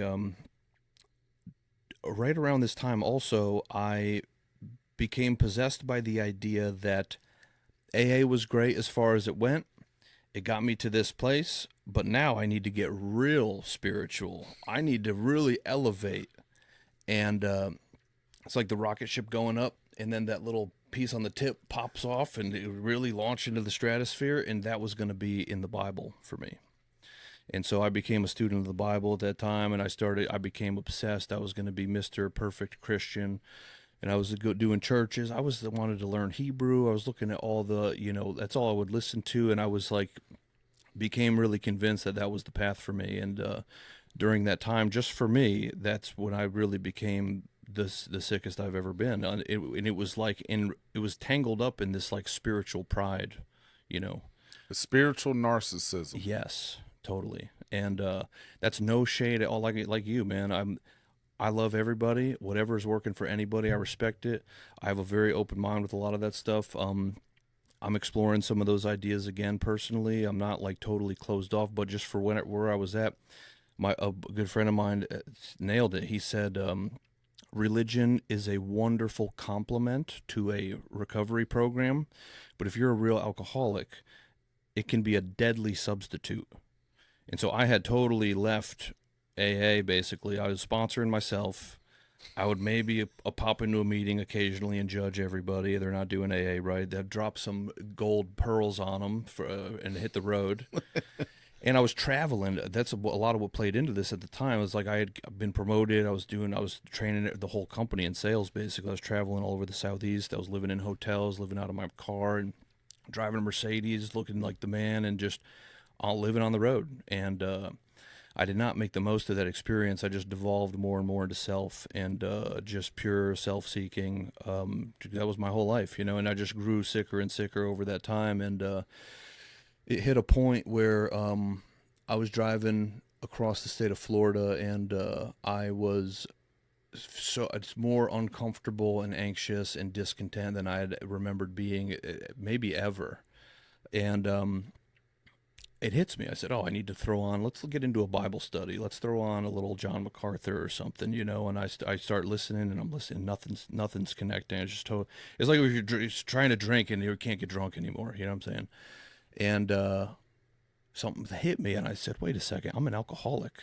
And I threw on an AA speaker tape on YouTube, and within about 10 minutes, I was just crying my eyes out in that car, and I was laughing with this Matthew M. story that he told out there, and it I was like reawakened, you know, through that guy's talk, in that point, being at this like spiritual bottom in recovery and reconnecting to the message, and I swear feels like a movie. I remember it clear as day. At that moment of that weird joy in that car, the clouds parted in the sky. It had been real overcast, and the sun just beamed down straight into my car, driving across with a beautiful landscape. And I called a guy who was like a mentor to me in AA, and I told him what was going on. And he said, "Man, I did the same exact thing when I was about 20 years sober." He said AA has everything we need. If you're a real alcoholic, it has everything you need. You could do all this other stuff, but that's what you're built for. That's our ministry, you know. That's where you're called to. And so I got to Tampa. I went to a meeting, and I was just like plugged back in. And but I still was pretty sick. I still had some destruction in my life that I was stuck with dealing with, and it was all coming to a head. And in the darkness of all that, I got a phone call. And they said, "Hey, the retreat is this weekend. You're signed up. Are you still coming?" And I forgot all about it. I had signed up the year before for this men's retreat I always go to in Florida. And I said, "I guess I'll be there." And I arrived, and entering into this men's retreat, it was like walking into this bubble of truth where my delusion just evaporated. And I really was like stood bare, seeing how beyond sick I was at that time. And it was terrifying. And I knew it was an unbelievable miracle that I stayed sober through all that for so long, and I knew how imperative and urgent it was to like really get back in for real, not just faking the funk anymore. And I knew I needed a sponsor, and there was this guy there, circuit speaker. Unfortunately, my sponsor's still a circuit speaker. He's the man. He's an unbelievable human being, but this dude Cliff was there speaking, and I kind of didn't really like him. I'd seen him speak before, and I was like, he's not really, you know. But just by chance, I get roomed up randomly with a dude that he sponsored for a long time, and we got to really talk about Cliff a lot and what that looked like. And Cliff was sponsoring another buddy of mine who was on the road a lot. He does some of the long distance stuff for when people have some years of sobriety, and it seemed to be working for him. And I thought, maybe I'll ask Cliff, you know, maybe. The next morning, breakfast hits. Joe comes up to me and says, "Hey," he owns the hearing aid company that I'm working for, and he's running the retreat. And he comes up to me first thing as soon as I walk out there, and he says, "Hey, at lunch break, you're taking Cliff to the clinic to set his hearing aids up." And I said, "All right, God, I guess that's what I'm doing, you know." And so I've been with Cliff since. It's been 5 years, you know, and I just was able to get back in the game, and he was able to help me start to address some of these things in my life and clean up some of that wreckage and just get back in the boat. And coming back to now at this point, it's like I land in Greenville through this journey. And Let me ask yeah. you real quick before you get to Greenville, because there's layers to this stuff, For sure. right? Like when I hear, I try to draw parallels, right? Because I didn't stay sober, right? Like I'm working in healthcare, I'm building treatment centers, I'm working for a multi-billion-dollar healthcare company, I'm driving 100,000 miles, I'm staying in nice hotels. I seem to have it all together, but I got some, like you said, really destructive behaviors. Mm-hmm. I started to look at some of these things in a deeper way. I know for myself those things that I've discovered, because I have 3 separate occasions in 20 years where I've blown it up as a direct result of destructive behaviors that on the outside, most people actually think that you're doing okay. Mm-hmm. But I'm alone because I can't stay in one place more than X amount of time. So I have no accountability. Right. I got all this outflow. I know everything, right? But I'm not living it truthfully and can't even see it. I've got an arrogance problem, right? Because I know it all. No lack of, it'd probably do me wise to go, sweep a floor or make a pot of coffee or something, right? Like forgetting where we come from. So when you talk about destructive behaviors, and I'm not only if you're willing, if you got into the work with them, what do you mean by that? And what did you learn from that? What destructive behaviors? Because if we can talk about this at somebody at 5 years or 7 years or 10 years, because people are going to hear this, right? And there's going to be some people that are in recovery and in AA who think they're doing something, that the drive for success and all of this stuff, that maybe they can be like, man, I got that too. So what were some of those destructive behaviors? What was the process of how you discovered it? And then what did you have to do about it? I think it was a real combination of things. It's like if there's no God, and I am God again, and I no longer have these spiritual principles to live by, and I'm returned back to just purely being driven by these distorted drives and instincts, for lust and for greed and self-centeredness and security, and um, I'm back in control, with the ringleader in the evil circus, is what it turned back into. And like you said, you really nailed it. It's like on paper and to the naked eye, it looks like I'm doing great, but no accountability, no sponsorship, no network, no service work, no humility, totally forgetting where I come from. What was your prayer and meditation like? Non-existent. Non-existent. No. Here's an interesting fact. There's one thing. When I speak in treatment centers, right? Because this day and age, it's a lot of people have been 3, 4, 5, 6 times, right? And I knew that it was something of interest to me because I recognized it in myself. And so I'll engage in an exercise of how many of you have experience with, the 12 steps in recovery, right? And had periods of time. Think back to when you had a return to use. How was your prayer and meditation that day? I've done this thousands of times. It's 100%. They all say there was none. Yeah. It's crazy. Yep. And it's like, how many guys were you sponsoring? When was the last time you heard a fifth step? Did your sponsor know he was your sponsor? It's all connected, and it does follow a very predictable pattern. Now, did you develop a relationship at a deeper level with maybe some of the same patterns of behavior or defects, right? Like, I'll give you an example. I grew up not knowing my father, right? As a matter of fact, my father actually lives in this area somewhere. I've been here for quite some time now and still haven't seen him. I had my first drink when I had the opportunity at 12 years old to spend a period of time with him, where he came and picked me up in Charleston, brought me up here. I think it was Piedmont or Sandy Springs or something like that. This is 30-something years ago. And, I wreaked some havoc, and I got put on a bus, and I never saw him again. I look at some of the destructive relationships and how I would approach, a relationship with a woman. And I started to understand how much abandonment was tied to my behavior, my fear of commitment, as well as I didn't have a role model or somebody to model that in that way. How much fear is tied to that, because if there's no male figure in the home, well, guess who's raising me? Well, mom's at work. I'm out on the streets. The streets are a very dangerous, scary place for a young child. And in that, it's survival of the fittest, especially in that, growing up, I was born in the late 70s, in the 80s, right, in a city. And so you got to put on this false bravado, right? Because I'm scared to death that, one, you'll see me, right? And two, just flat out, it's a survival thing.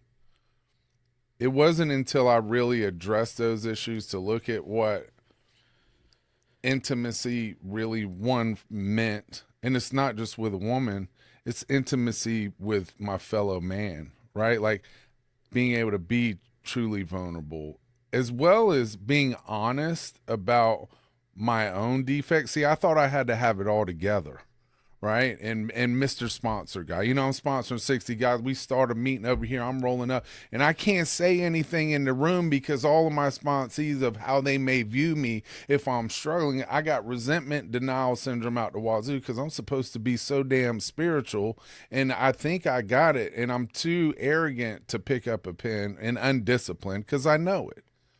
And so that's the kind of stuff, maybe from your perspective, I'd be interested to hear, as two men in recovery carrying a message right now, in those character defects of like what role they played. And because it seems like you had a big time drive, you wanted to be successful.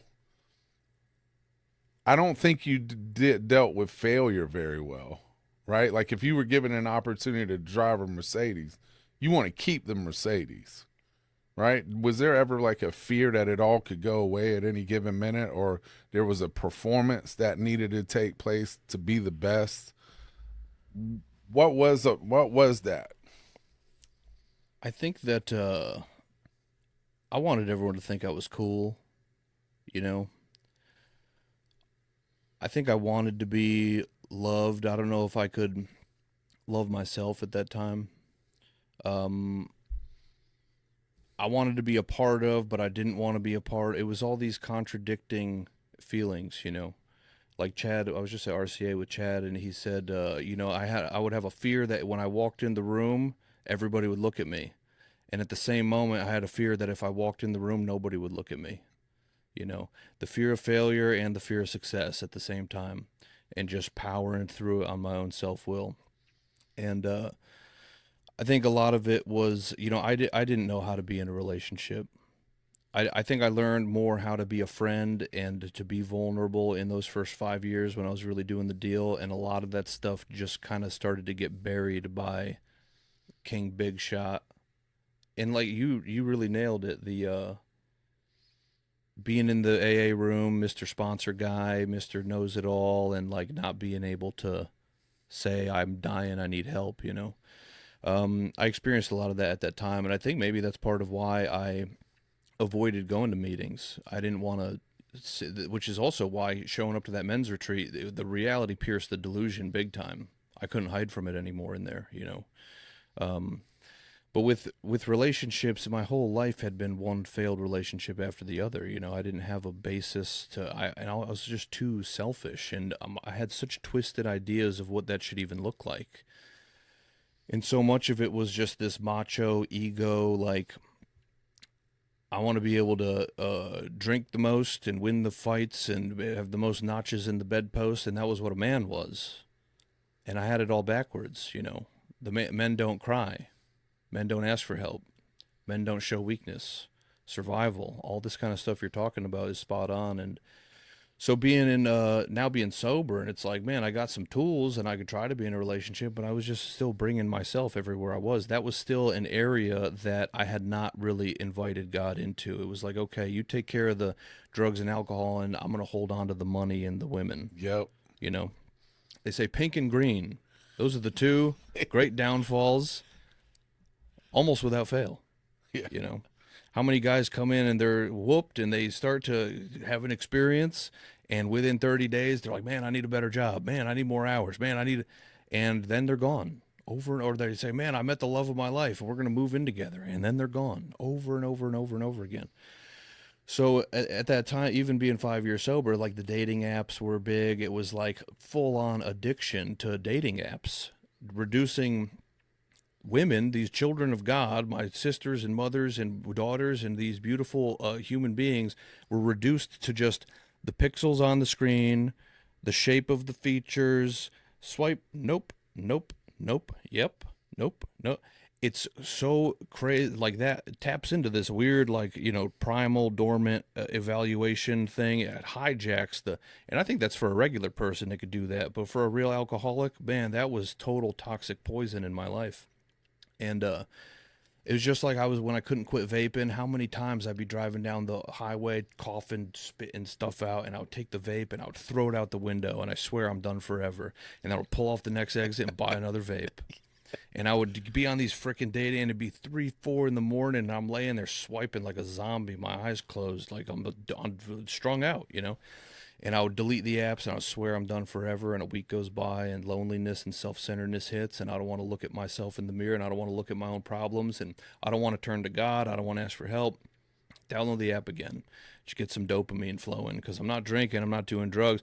It's part of what's crazy, like you said, at 10 years sober, suicide is a thing that, it's scary to realize that when you have step one at such a deep level, that I know drugs and alcohol is not the answer, and I know that's not going to fix anything, and I know it's not the medicine that I thought it was. That delusion is gone.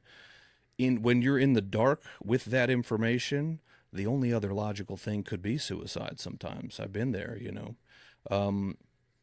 So whatever else I could get that's not suicide, not drugs, not alcohol, I'll take it and abuse it to just feel something, to feel okay when I'm separated from you and I'm separated from service and God.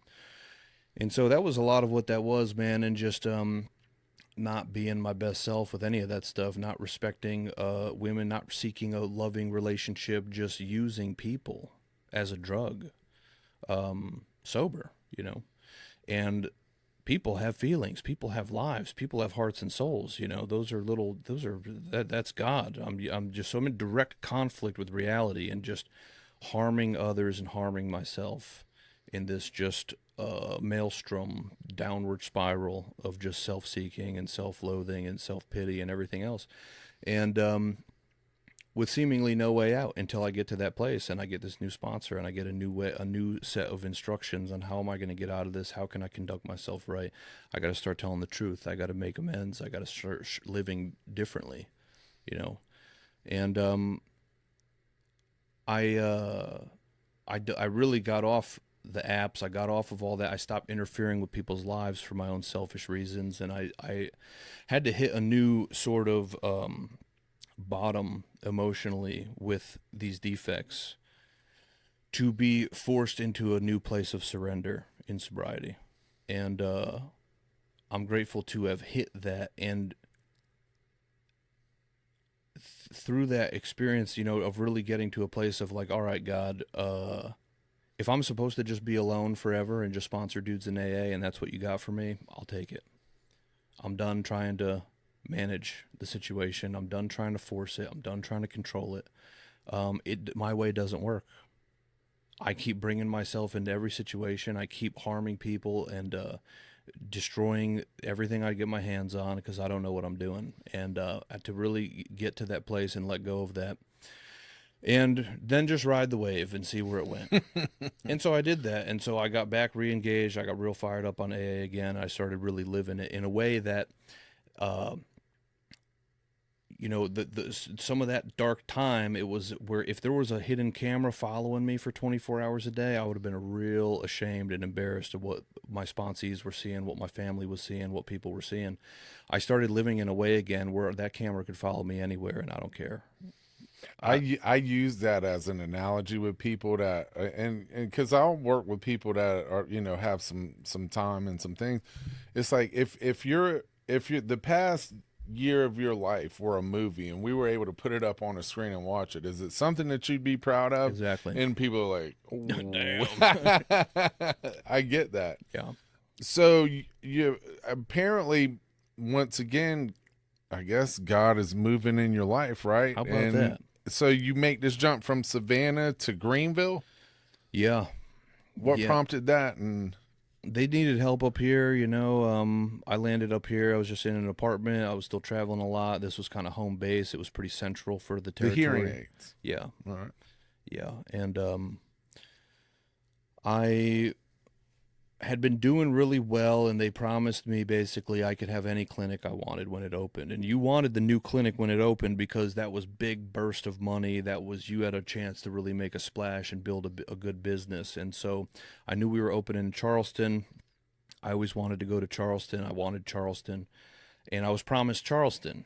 And I was just counting the days to open the Charleston clinic and build a life down there. And I was taking care of the clinic in Spartanburg, and one of my partners showed up.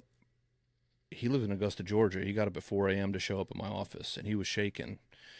And he was a buddy of mine in AA, great guy. And he said he was visibly shaken, disturbed. And he said, I had the most vivid, terrifying dream last night that you moved to Charleston and you died, and we were at your funeral.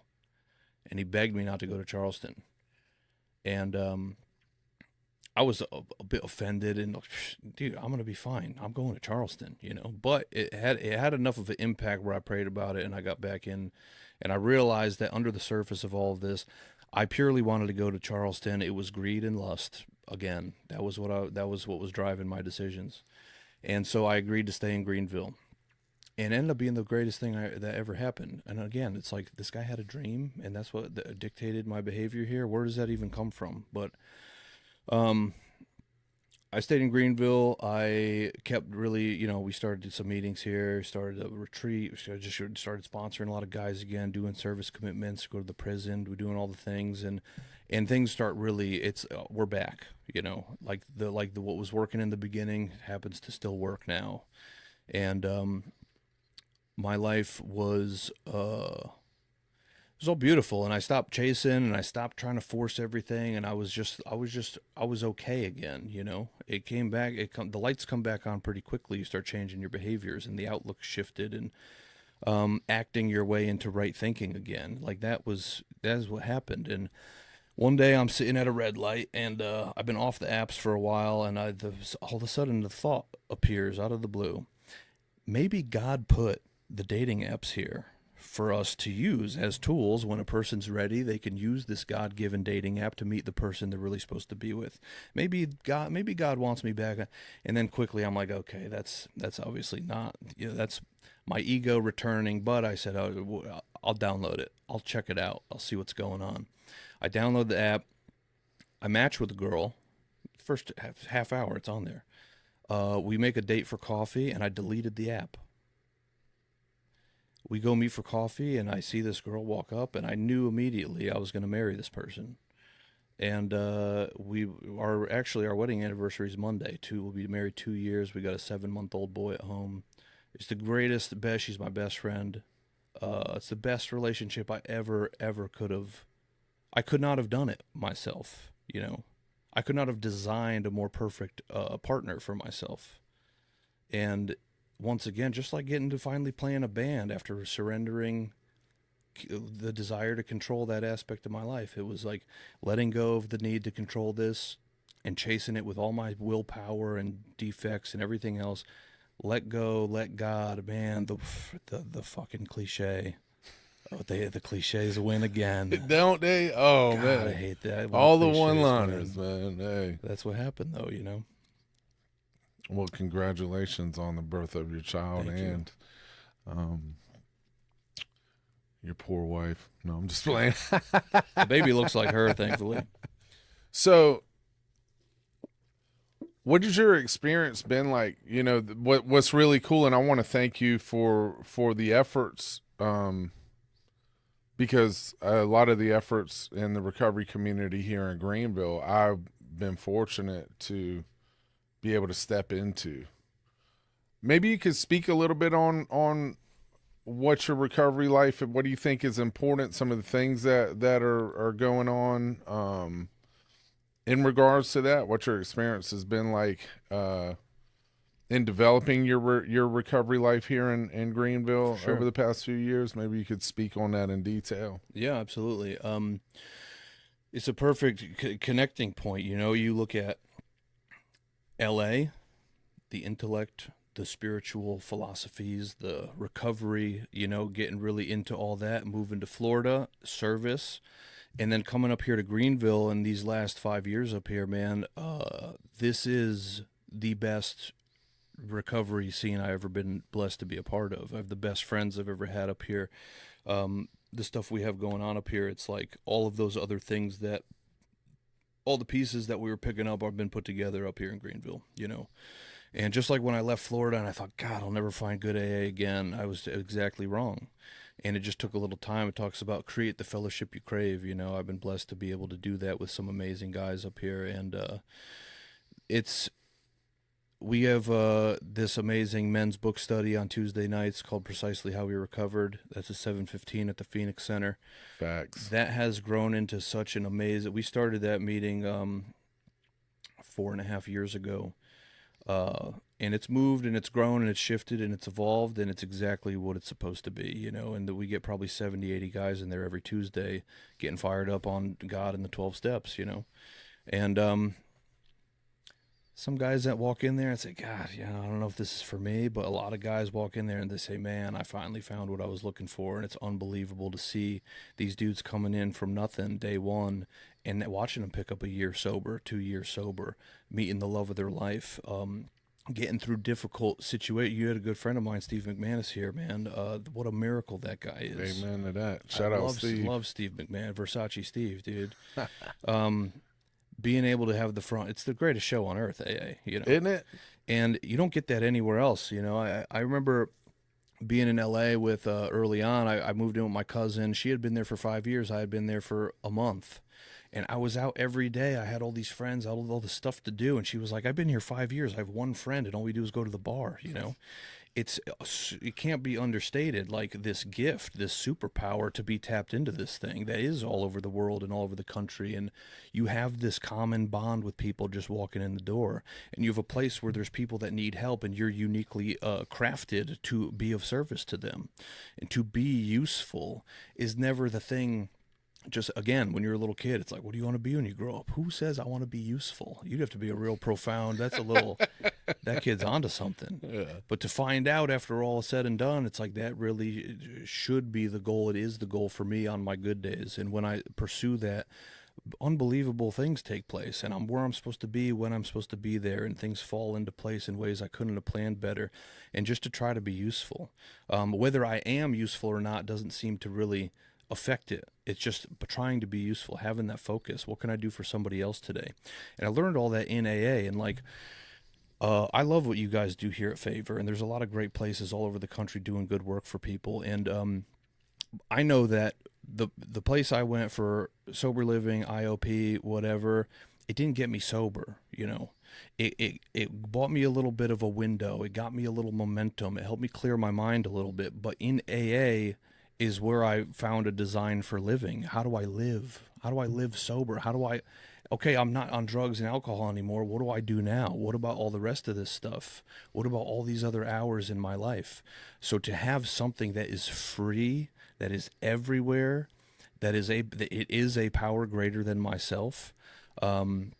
There's no greater gift, you know. And so anybody listening who's like, it's not for everybody. It's like, if you're a real alcoholic, if you, page 21 in the big book, if you identify with that, if you look at page 44, the fourth line, the fourth word, it says, if when you honestly want to, you can't quit entirely, or if when you're drinking, you have little control over the amount you take, you're probably an alcoholic, you know. If you're a real alcoholic, this is a real thing that is designed specifically for you. It is a recipe to follow that gives the exact result it says it will give if you do the exact things it says to do. And it's not tyrannical. There's no one forcing you to do anything. But if you get to a point where it feels like there's no other options, you've tried everything, and this is the last house on the block, I'll do the stupid AA stuff, I don't even think it's going to work.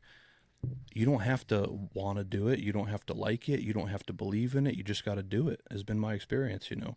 Again and again and again, I get to see that for people, and you develop a passion for it because you see the fruits of it. I've seen what it does in people's lives when they could just give in and say, okay, fine, I'll do the stupid AA stuff. there's literally nothing to lose, you know. But if you're a regular drinker, you're a guy that got a DUI, got sent to take some classes, went to an AA meeting. If you could, it says right in the book, if you could do the right about face and drink like a gentleman, our hats are off to you. Best of luck. We don't hate alcohol. We don't hate drug addicts. We don't hate anybody. If you have a problem with alcohol and you need help, it's here. It's available for you, you know. Yeah, man, that's what I'm, I oftentimes, especially people that kind of operate within my inner circle early on, and you can kind of tell, like, when you have that relationship and we're going to be connected. I say, we're blessed with a curse. Mm-hmm. Exactly. God loves you so much, he's going to force you to seek him. Yeah. If not, you're a dead man. Yep. Because what he's got planned for you cannot be done by you. It can only be done through you. So get out the way. That's exactly right. And what I have found, right, and that's why I love about what I get to do, and I do want to take a space to kind of explain a recovery community organization, especially this one, right, is open. And you talk about a design for living, right? And where I look at this and through the evidence and the data, right? There are some things that I've been able to kind of compartmentalize to look at, all right, we've got to look at the human condition, right? Let's just look at the human being. There's a physical component, right? And there's benefit to that, right? If we can get moving and if we can pay attention, maybe exercise and nutrition, there's benefit to that, right? Like there's dopamine and serotonin levels and endorphins and all of these things that can happen. Even spiritually, if I take a walk and I look up at the sun and the trees and take a breath, right? Mental and emotional. What am I doing to lock in and address things that are on my mind or in my soul or in my emotions? Well, any way I look at it, whether it was Charles Hutchinson, who's a multi-billionaire who's tied to more things than you even know, or Tim Ferriss, or a lot of people that are a heck of a lot smarter than me, what they talk on is some form of journaling and writing and locking in with me, right? That's not a crazy concept, right? It's a discipline, which I think a lot of that's getting lost with technology and stuff these days. Spiritual, the essence, when I sit down with somebody, oftentimes they're not especially when they're looking for answers, the first question is asked is, who are you? And I can't tell you, it's been 99.9% of people that I encounter, sober or not, have no clue. Like when you get down to it and say, who am I? Right? Well, I'm Nathan. Okay, well, now you're Jimmy, right? The identity in a name or the identity in a job and all. The essence of who we are is spiritual in nature. The body is not me. I am not my thought, right? There's something that transcends that is spiritual in nature, right? That's where looking at the essence of life and this crazy thing to have the opportunity to formulate an opinion, or some people call consciousness, is spiritual in nature. And so oftentimes it's, what am I feeding that? Right? That's where, some gentlemen that have helped me, like, it's like, man, what I'm putting in my brain definitely has an impact on my perception and perspective, right? And so I've really been dedicated to being mindful about what it is that I put my attention and focus on. Oh, yeah.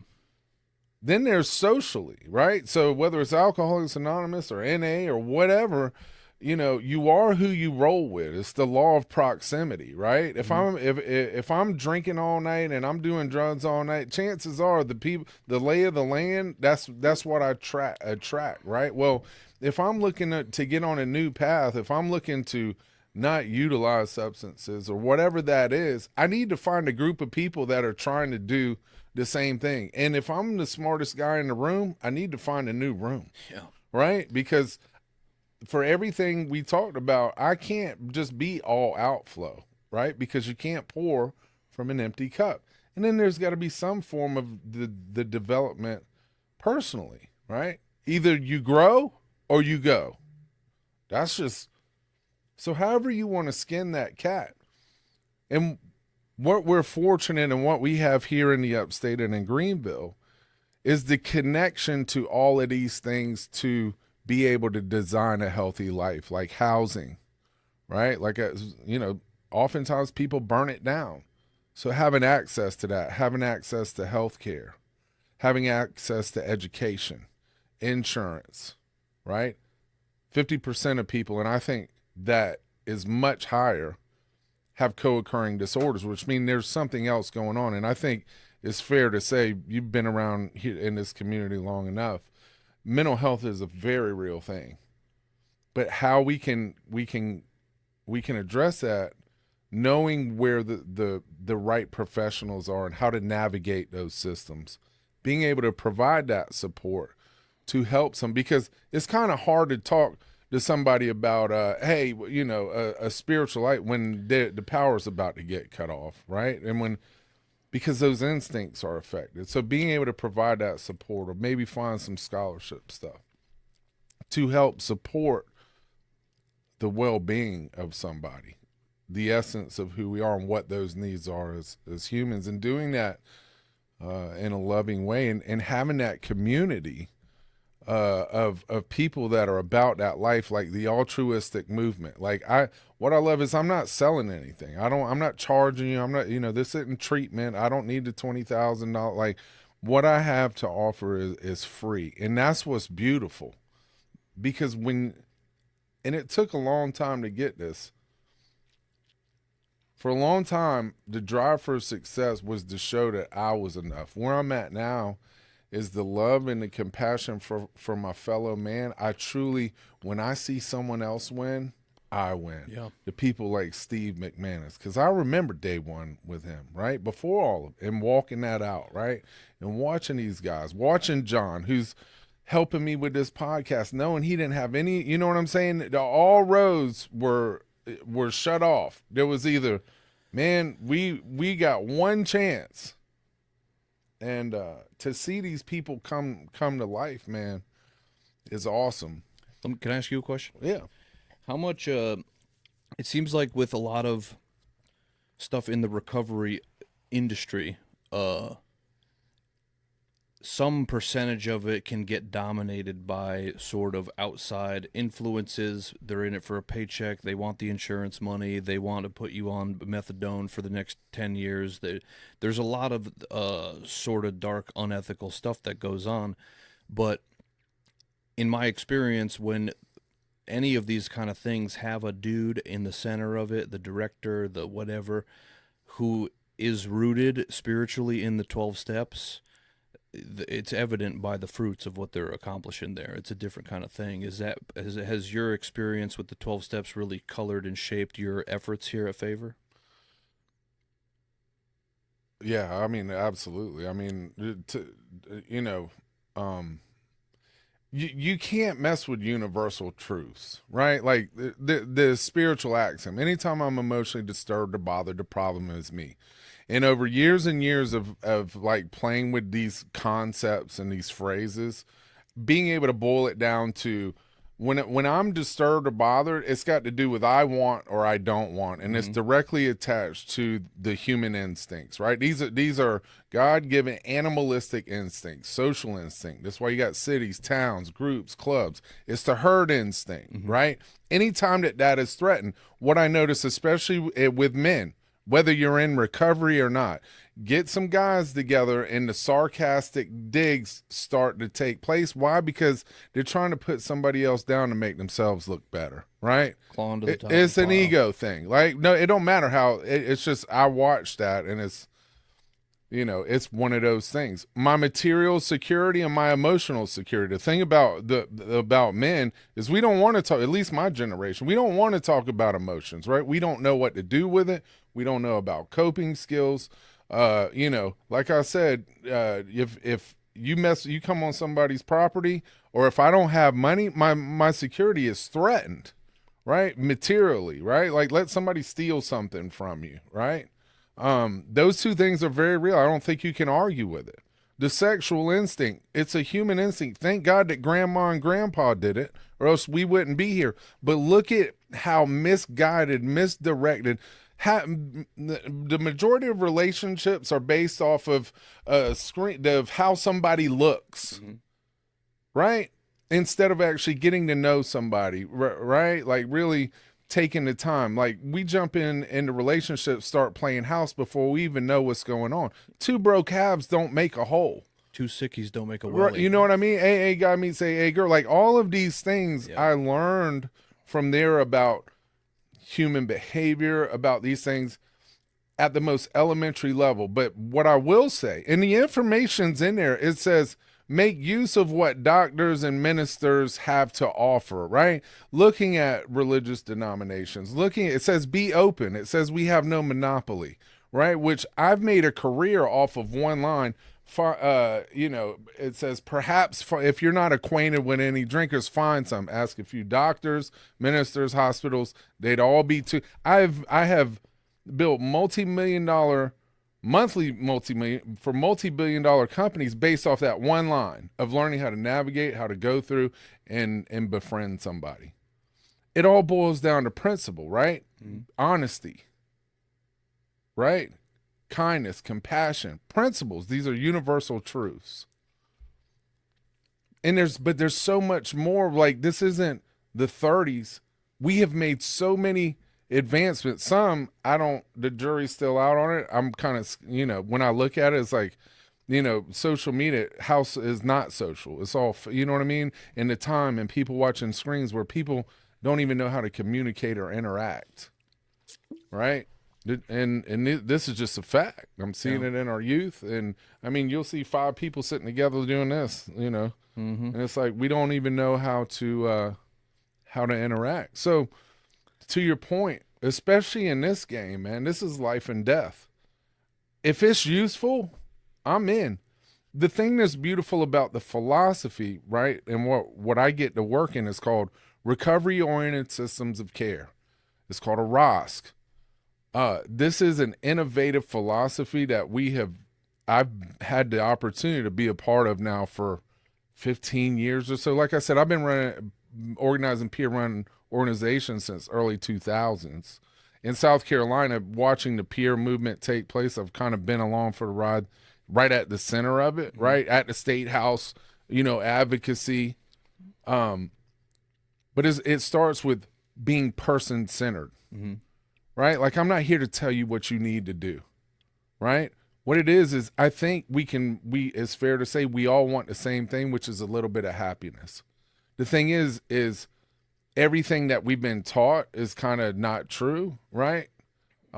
These things that we're missing, good things in life are free, right? That connection, these concepts, because how much is rooted.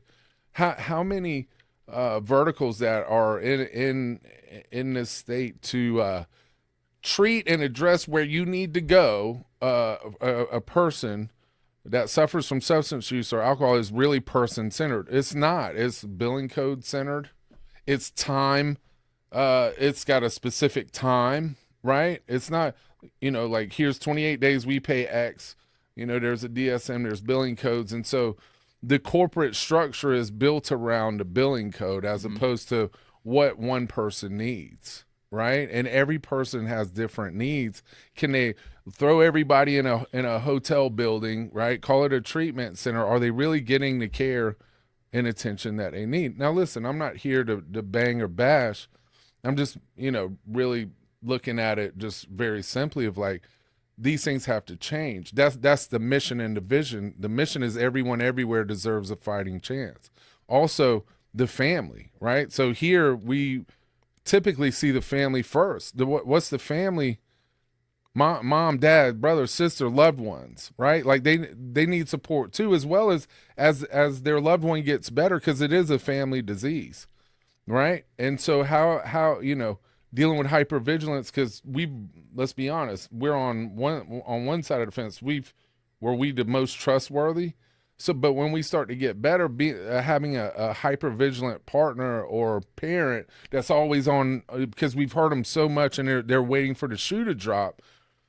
How do we deal with that, right? How do we learn positive communication tools, right? And I think more than anything, it is about how we communicate with one another, right?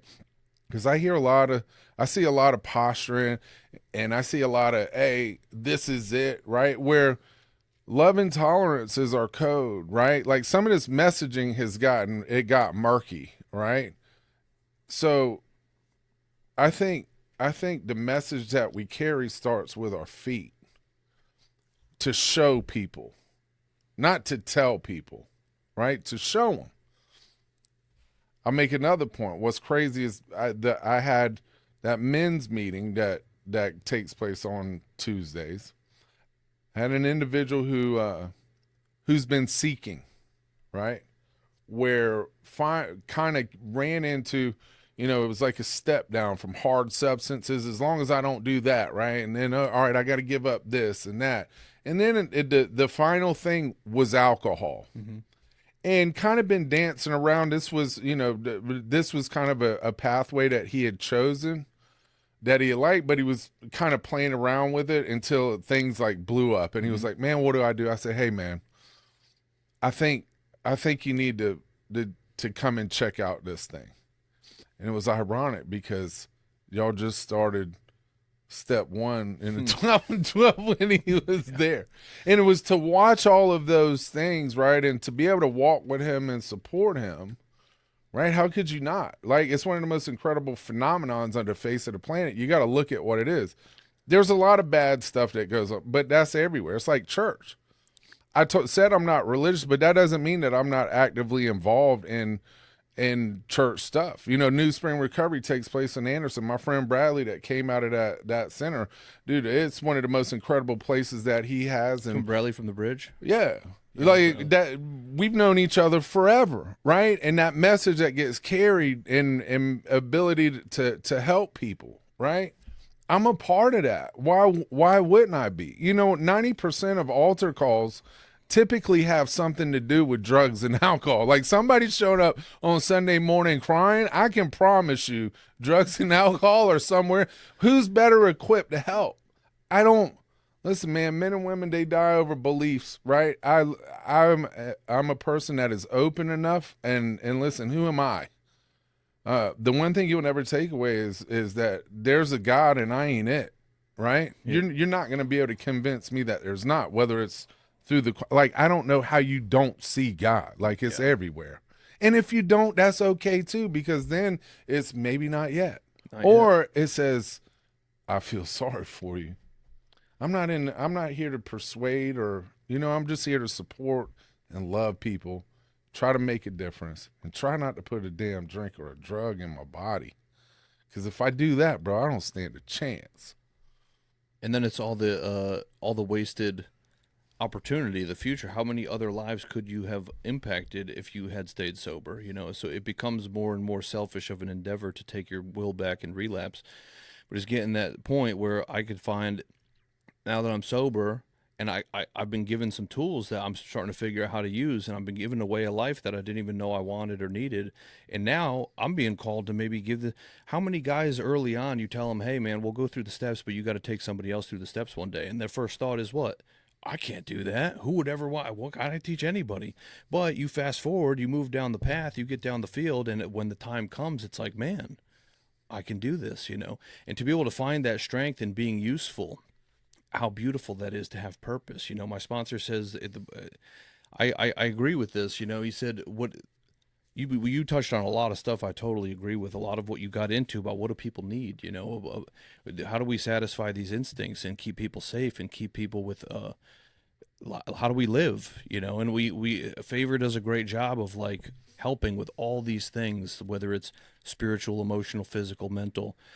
The big book has ways it addresses all of those things as well. That obviously works, and it's why not use both sets of tools? They're not mutually exclusive. But my sponsor says, What people really need, if we want to really be happy, we all want a little bit of happiness. What do we really need? Identity, community, and purpose. Identity, and what do we get in AA? I'm Derek, I'm an alcoholic. What is an alcoholic? I got identity, you know? Community, obviously. The fellowship of the spirit, the fellowship of recovery, the best friends I've ever had in my life with a common bond and a common solution. Depth and weight. Real altruism. They want nothing for me but to see me do well and be happy. I can't buy that anywhere. You got community here. Purpose. We get purpose. That's what becomes the whole mission, you know? Like you said, everyone everywhere deserves a fighting chance. I love that. And I get to live by that today. And when I'm oriented in that way and I'm putting this recovery stuff in the center, it's like if that's the key ring, right, is recovery, and on it hangs my relationship with my wife and my child and my job and my everything hinges on this one thing. Where would I be without it? It becomes the core, you know? So it is just the greatest thing. And it's crazy. We could sit here and talk about all this stuff centered around this for all this time. But on the surface, it looks like a church basement with little styrofoam cups and a bunch of losers. Like, what are we even doing here? And that this great line in the big book, it says, well, at first seemed a flimsy reed, turned out to be the loving and powerful hand of God. That is my perception of AA when I get here. That is the flimsy reed. I'm drowning and someone's trying to throws out a line of dental floss to save me. And I'm going, what the hell is this? The loving and powerful hand of God, man. So, man, dude, I knew this was gonna be lit. You know what I mean? I knew this was gonna be lit. But you know, I know you help a lot of guys, man. You know what I'm saying? And you help a lot of guys that a lot of guys aren't even interested in trying to help, right? Or equipped to help, right? But being armed up in the way that you are, you're in a very unique position. So what insight do you have? You know, somebody's going to be listening to this and all their money's gone. They have nowhere to go. And the only thing they got is a phone, right? It's YouTube. And they're considering a new way of life, or they don't know anything about recovery, or they might be considering. What do you have to say to that guy or that woman?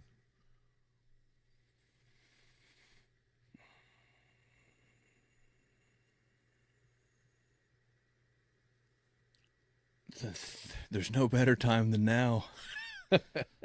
What else you got going on, you know?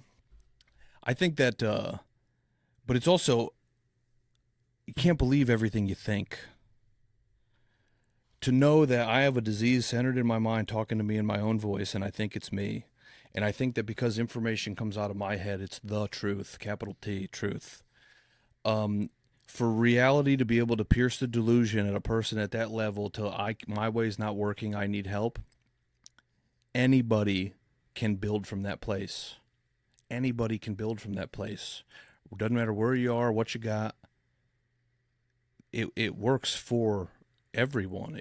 But the short-term obstacles are just a necessary part of the journey. It's like you said, if you're not growing, you're going. If you're not praying, you're not staying. It's like I have to start somewhere.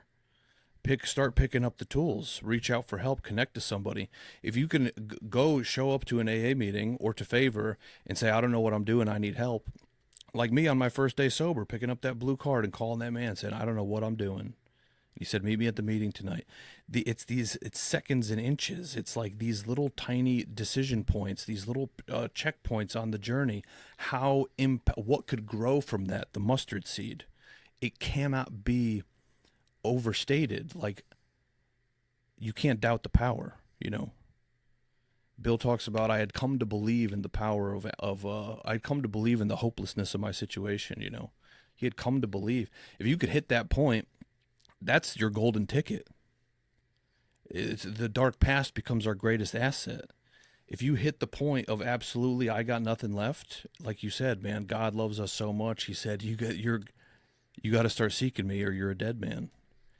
And it feels like the gates of hell close on us with a clang in the beginning, and my life is over. And but to find out down the road that it is the greatest gift.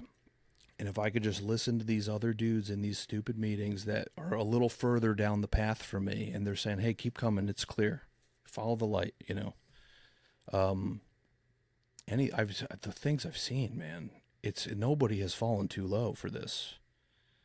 Your car, what really? Your car got taken. You got no job. You got no teeth. You got no wife. It doesn't matter. You're alive. There's still hope if you're alive. You could still do this if you're alive. My father's 63 years old. He's celebrating 18 months sober soon. We thought he was dead for years. He was living under a bridge. He was living in the woods for a decade, you know. That guy got to a point, 62 years old, laying in a shack that he built out of pallets under a highway in Texas, surrounded by empty bottles. And he would pass a lie detector test. I don't have a problem with alcohol. That guy's celebrating 18 months sober. You know what I'm saying? He got to hold his grandson on Christmas Day. It's a guy I know in Florida, Joseph. This guy lived under a bridge for years. Again, no teeth in his. He literally was like Oscar the Grouch, like a garbage monster. Fried circuitry, seeing stars around the clock. That guy today lives in a beautiful house on the beach. He's got a beautiful wife and a kid. He's the best salesman at his company. He didn't just pick himself up by his bootstraps and take a shower one day and put in some job applications. There's something really powerful going on here that's available for free. But the entry ticket is that point of hopeless desperation. So if that's where you're at, congratulations, because the show's about to start, you know. What's your relationship like now with your father? He just texted me last night. He said, you know, I'm gonna get my own phone plan. He said you could take me off the bill. That's what it's like, you know. He comes over for dinner. He hangs out with his grandson. We talk a lot during the week. We hit some meetings together.